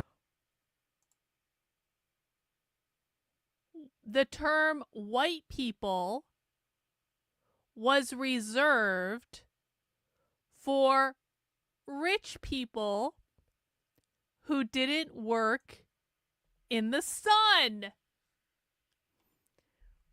Wow. Musican says the important point is the transfer of property rights. Whiteness has been defined elsewhere as the ownership of the ability to own. Let's listen to this again. This is about the clearest definition of whiteness I've heard recently. David Johnson, he stood up and toasted, swearing, quote, to burn the town and kill as many white people as he could. He didn't see himself as white. The category of white was still in flux at the time.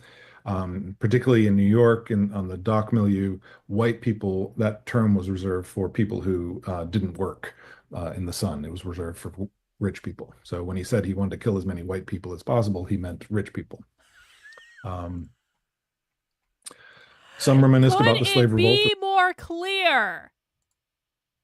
When they are talking about white people, whiteness, white supremacy, racism, they're not talking about skin color. The category of white was still in flux, and what they meant was rich people who didn't work in the sun. They weren't manual laborers.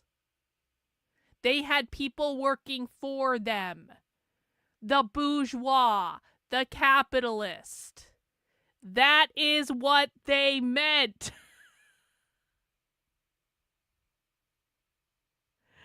This is one of the most amazing clips we have ever found in the history of Socialism Saturday, because you guys don't even know.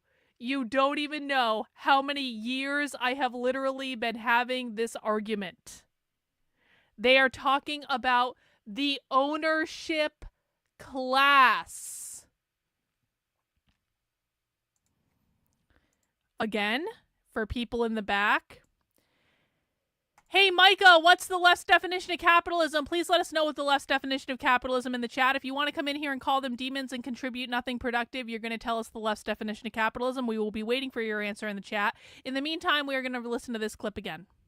At one of the last meetings, a white conspirator named David Johnson, he stood up and toasted, swearing, quote, to burn the town and kill as many white people as he could. He didn't see himself as white. The category of white was still in flux at the time. Particularly in New York and on the dock milieu, white people, that term was reserved for people who didn't work in the sun. It was reserved for rich people. So when he said he wanted to kill as many white people as possible, he meant rich people. Some reminisced about the slave revolt of 1712. Some of these conspirators had witnessed that just 30 years before. All right, Micahs, you're close. Private property ownership, not private property owners. Capitalism means private property ownership. But you know what? Close enough. I'll let it pass for right now. Thank you. Some discussed the uprising in French and Spanish colonies in the Caribbean. Some mentioned escaping to Madagascar, where the last of the Caribbean pirates had fled about a decade prior. Some remembered the golden age of piracy, where the first republic in the New World was set up in the Bahamas. It was the Pirate Republic. Others mentioned the Maroon War in Jamaica, which had just ended with a partial victory of the Maroons over the British soldiers of the British Army. The plot to burn Fort George and strike out for freedom is carefully laid out and involves dozens of people at least, if not hundreds, organizing a coordinated attack on British authority. Unfortunately, someone gets impatient and starts setting the fires early. The uprising is thus uncoordinated, partially underway, and the rebels are quickly captured, tried, and executed. However, for weeks afterwards, fires were burning in both New York, New Jersey, and Long Island in solidarity. That's how widespread the conspiracy was. One of the few to escape was Hewson's daughter, Sarah, who ran away with John Gwynn and Peg Carey's baby and disappeared from the history books. The bodies of John Hewson and John Gwynn were hung up, chained, and caged on the wharf as a warning to anybody else daring to oppose British authority. But then something happened. And this story is in, if anybody's interested, in The Many-Headed Hydra by Marcus Rediker, which I think is one of the best books on the era of the American Revolution, although its scope is much wider. The bodies of John Hewson and John Gwynn were hung up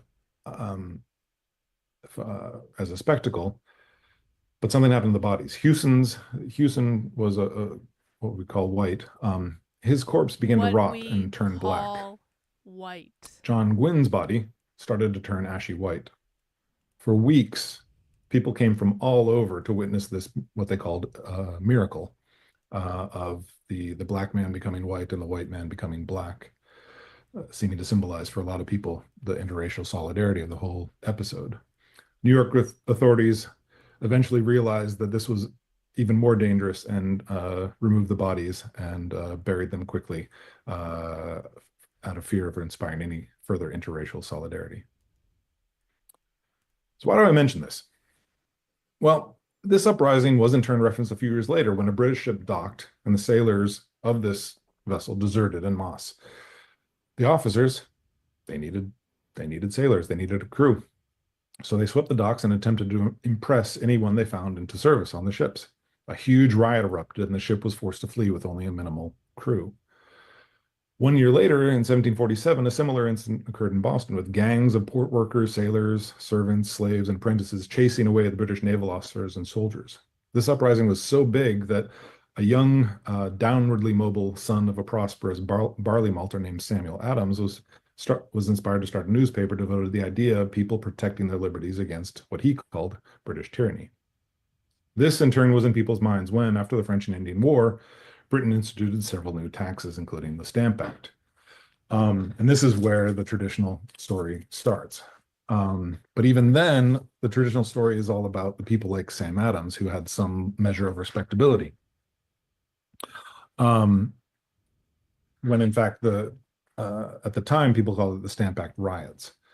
So, and here I'm going to get a little disjointed because I'm going back to my original notes.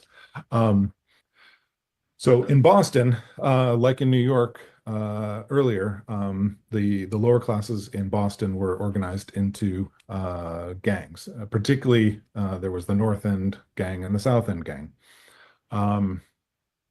And every November, they would engage in a huge citywide brawl on November 5th in honor of Guy Fawkes's attempted demolition of Parliament, attempt to explode Parliament.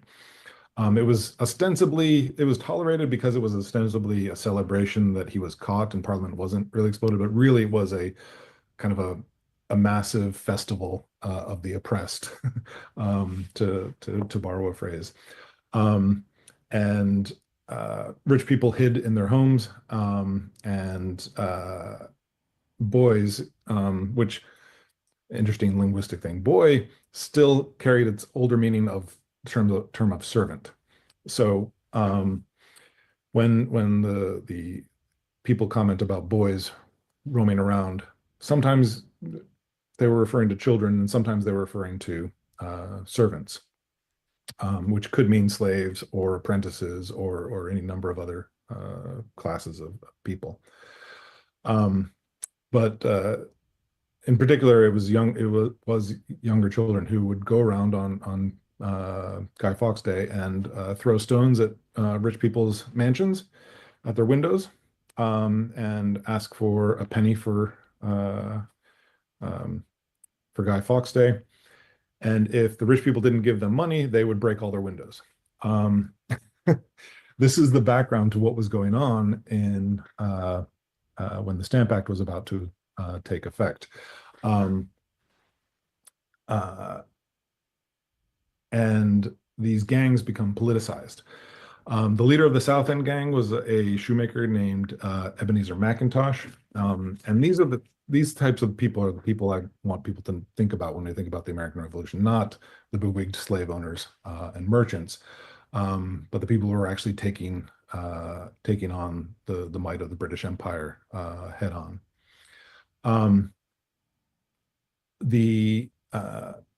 Instead of engaging in a kind of fist fight with each other with the North End gang and the South End gang, instead the authorities were absolutely shocked and terrified when the gangs don't fight each other. Instead, they go to the warehouse of the person who was going to be the Stamp Act or the stamp collector, Andrew Oliver, and the warehouse that he was going to use to house the paper, and they burn the warehouse to the ground. Then they march over to the lieutenant governor's house, Andrew Oliver, and they burn his house to the ground. They go in and ransack it, steal everything, and he barely escapes. He was actually in a house next door, and they just didn't search that house. A similar riot takes place in New York City, and in New York City, they again attack Fort George, the fort that was going to be burned in the plot in 1741, and they burn several buildings to the ground, including the governor's. In both Boston and New York, they make effigies of the governors, parade them around, hang them from trees, and set them on fire and behead them. This is what is going on in the run-up to the American Revolution. The slave owners and rich merchants are nowhere to be found. This type of thing continues. The British government realizes they can't maintain the Stamp Act, so they repeal it all. But they try again with different things. 1770, just 5 years later, they try something else. The Tea Act. One myth: oh, this was a tax on tea. No. This was not a tax on tea. This was a tax cut on tea. What had happened was that the British East India Company, which I believe every member of Parliament held stock in the British East India Company, and its stock in 1769, 1770 plummeted just shy of 100%. And this obviously was a crisis for not just British capitalism, but for the people in Parliament in particular. The Tea Act, what it did is it lowered the tax.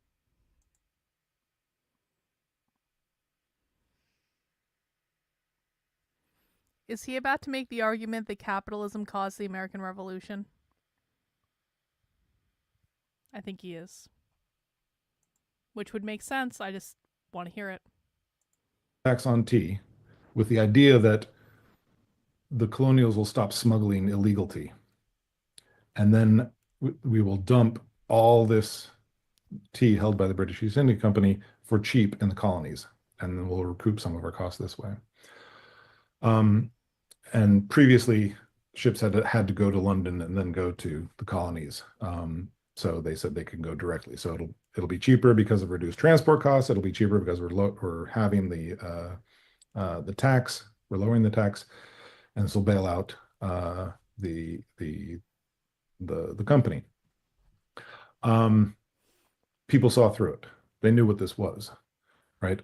Even though it was a tax cut, even though it was reducing regulations. What did they do? They refused to let the British East India Company unload their tea in Boston Harbor. They also refused to let the ships leave. The governor wanted the tea unloaded, but couldn't do it because who was in control of the wharf? The workers, right? And this reminds me at some other point, when the mobs were marching through the street, the governor demanded that the militia be called out. And then he was told by one of his advisors, the militia is out. They're in the streets. They're just not on your side. So what happens with the Tea Act, or with the tea in Boston, is that eventually Thanks, Micah. I appreciate it. The dock workers, the port workers. Listen, man, you got to give Micah credit. I gave him the business earlier, and he came back and he said, Carlin capitalism is private property ownership. More or less, that's what he said. And then he sent me money. So I can't be mad at him anymore for trying to debunk in the chat. Thanks, Micah. Storm the ship and dump all the tea overboard. I had the number. I can't find it. What this was. It was 10,000 pounds. It was estimated to be 10,000 pounds worth. If I remember correctly, that was something on the order of $3.5 million worth of private property. So when you see the right wing say, Tea Party wearing their silly tricorn hats and all this. Private property. What's another word for private property? Hang on. The dock workers, the port workers, storm the ship and dump all the tea overboard. I had the number. I can't find it. What this was. It was 10,000 pounds. It was estimated to be 10,000 pounds worth. If I remember correctly, that was something on the order of $3.5 million worth of private property. So when you see the right wing say, Tea Party wearing their silly tricorn hats and all this stuff, right? They are lying about what the Tea Party was. Oh, right? no. If you see these racist no. psychopaths, if you saw them in the Obama years, you'd be forgiven for thinking, wow, anything they like, we want nothing to do with. But in fact, the right wing does. They're saying that the Boston Tea Party was a communist attack on capitalism that destroyed $3.5 million worth of private property, and that the right wing are wrongly appropriating the Tea Party because the right wing are trying to say this was about freedom and all that stuff, but really it was about destroying private. Is this the argument that's being made? I knew there was going to be something like this. I fucking knew it. Oh my gosh.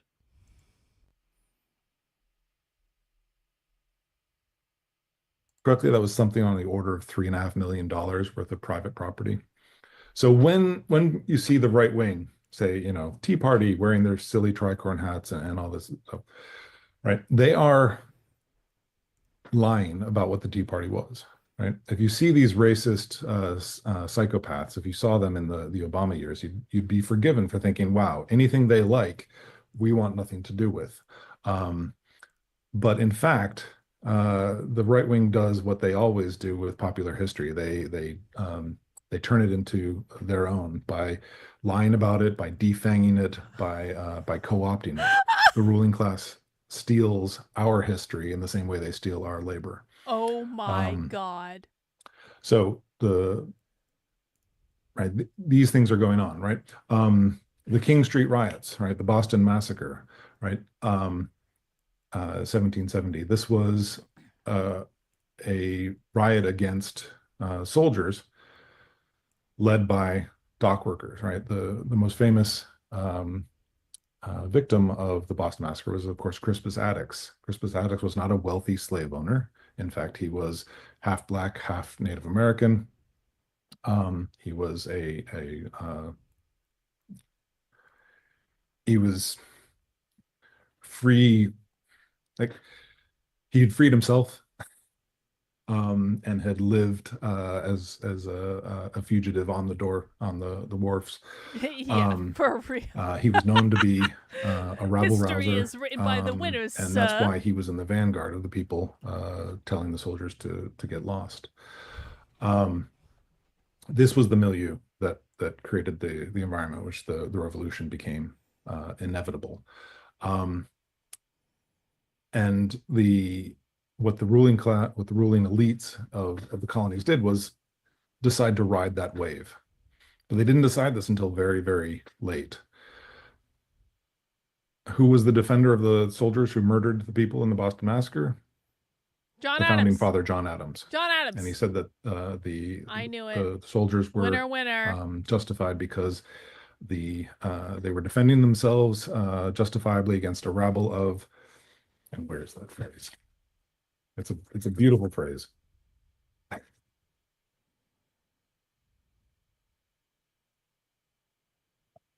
I'll try and do it from memory, but a saucy band of mulattoes, or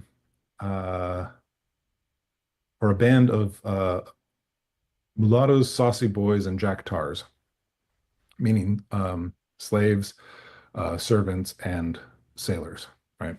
And Irish Teagues. Irish Teague he threw in there, so he got all of it. That's the founding father versus the people who are making the revolution, fighting the British.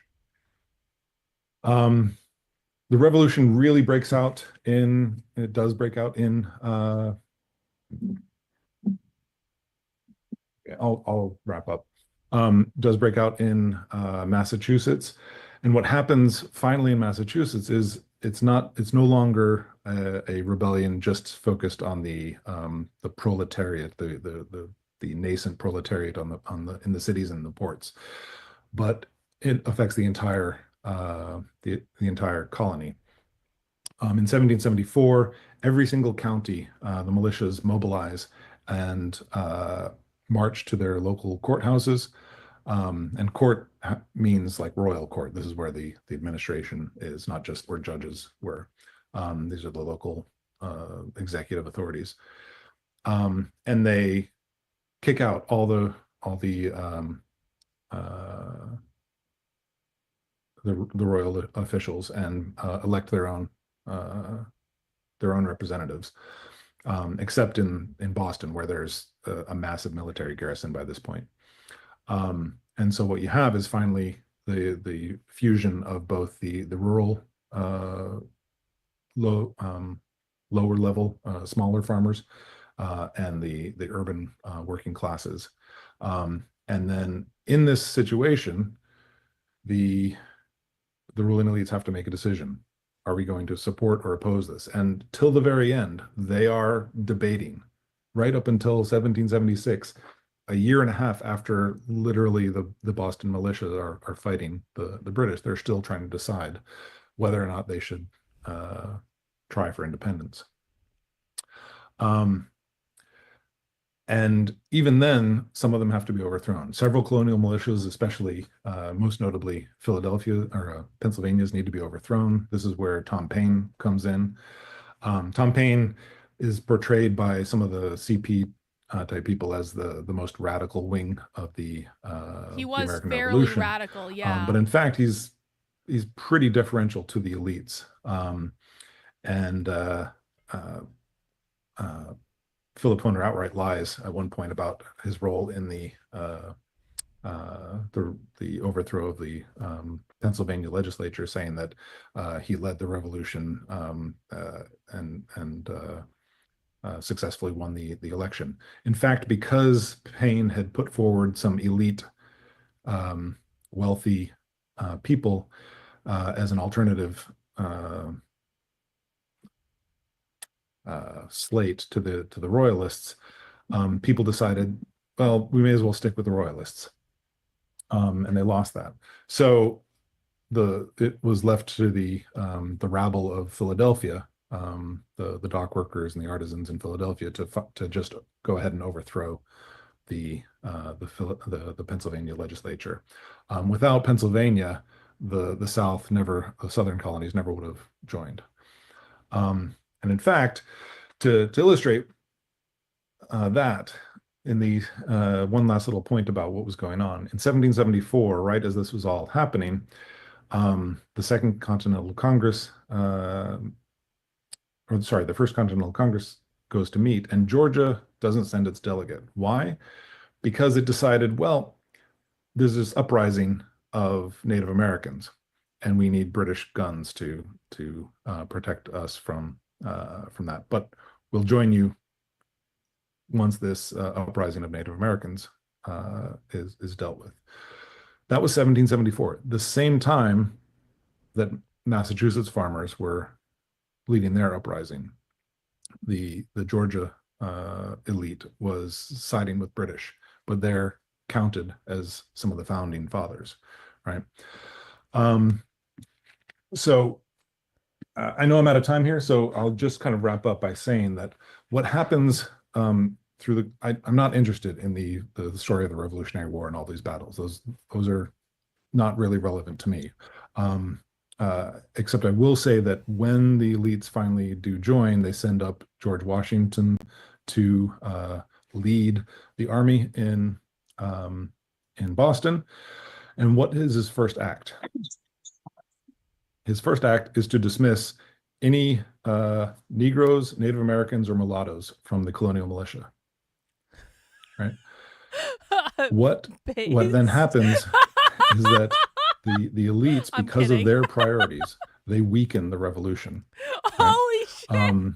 There were many Native Americans early on that wanted to join because they were fighting against the British. Holy shit! Hang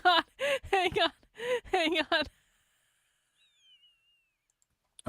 Except I will say that when the elites finally do join, they send up George Washington to lead the army in Boston.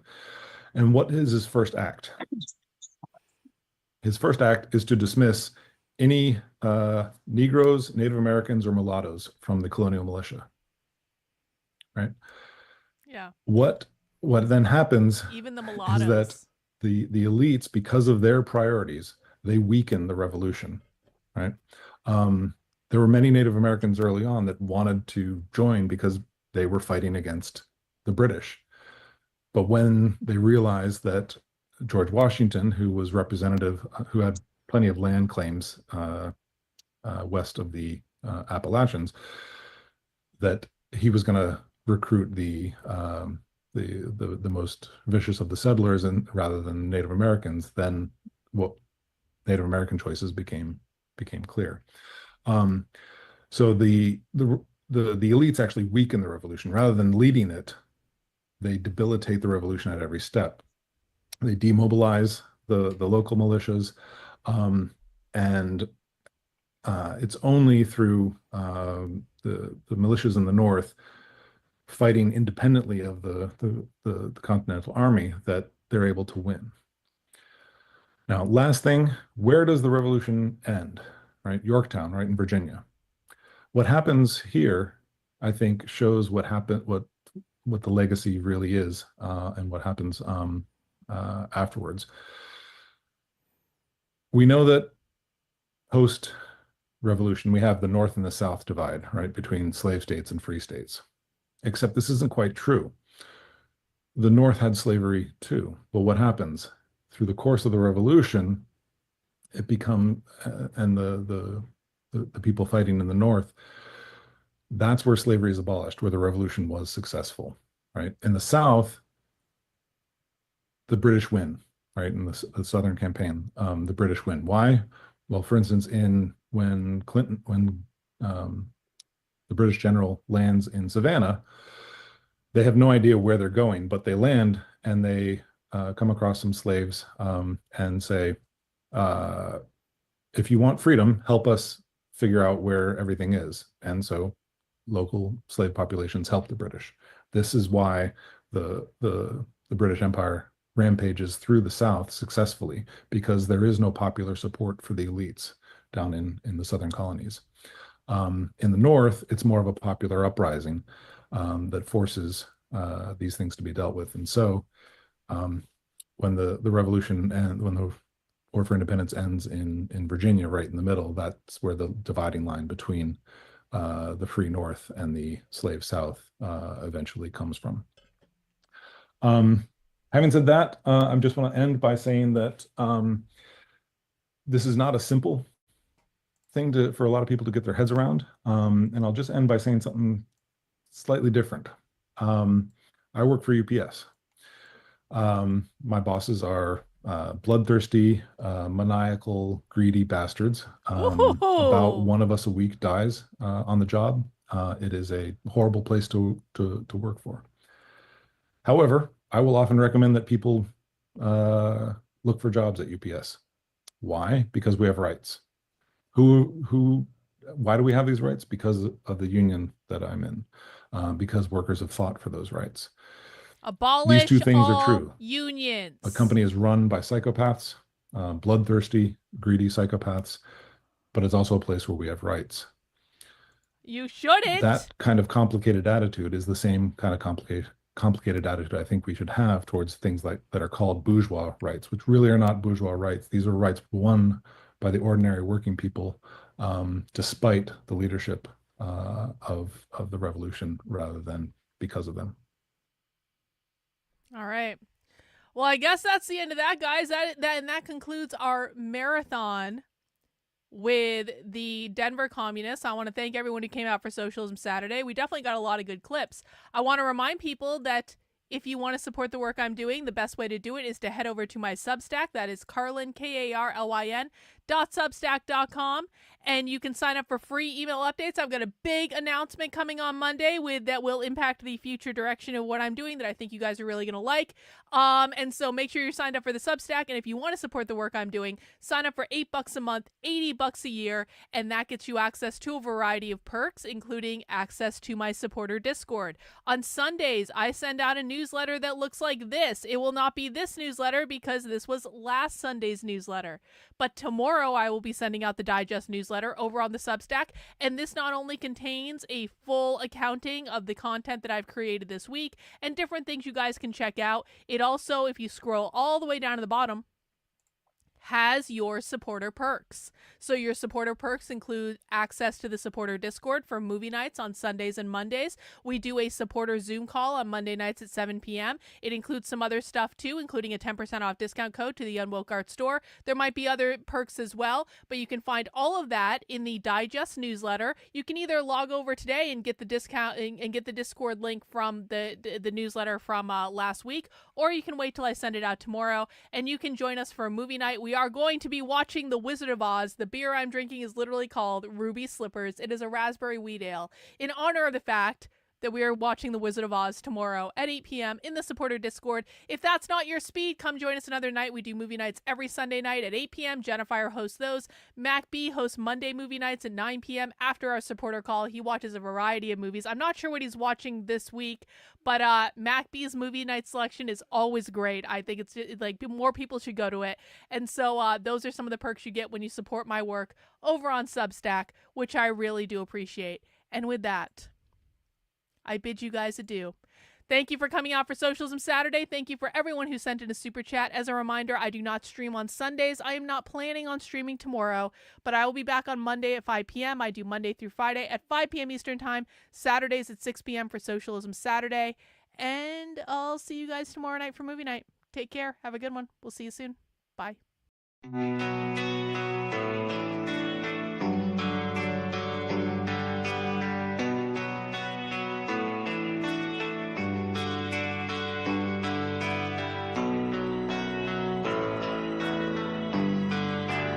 How are you feeling?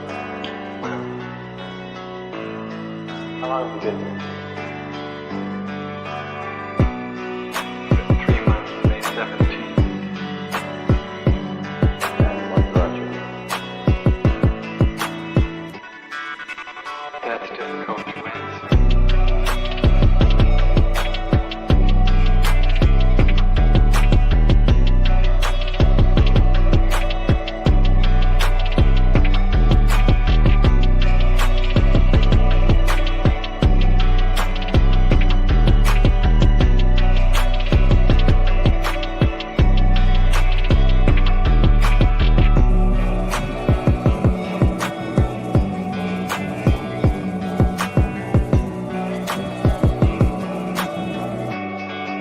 To give you some idea.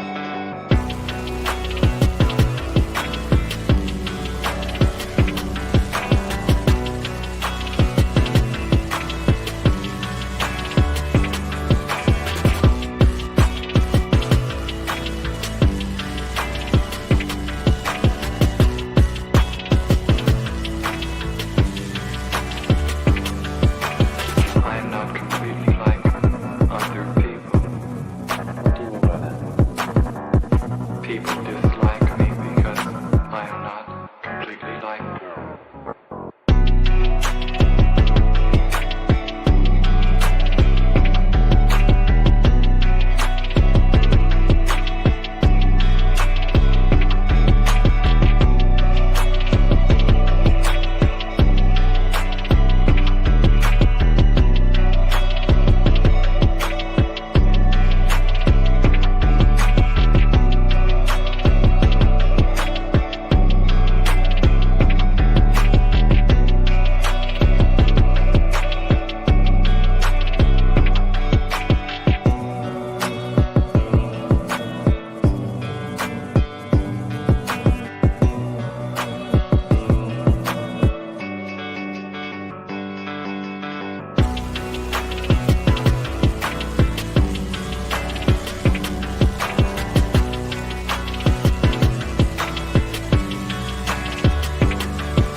I am trying to do with my life something which few people try to do, and this influences my thinking and consequently my action.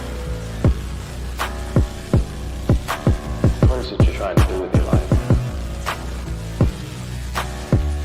Play the piano for people. I'm not clear.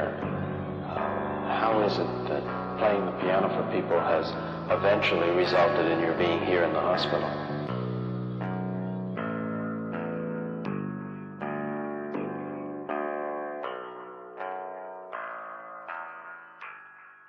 That's difficult to answer.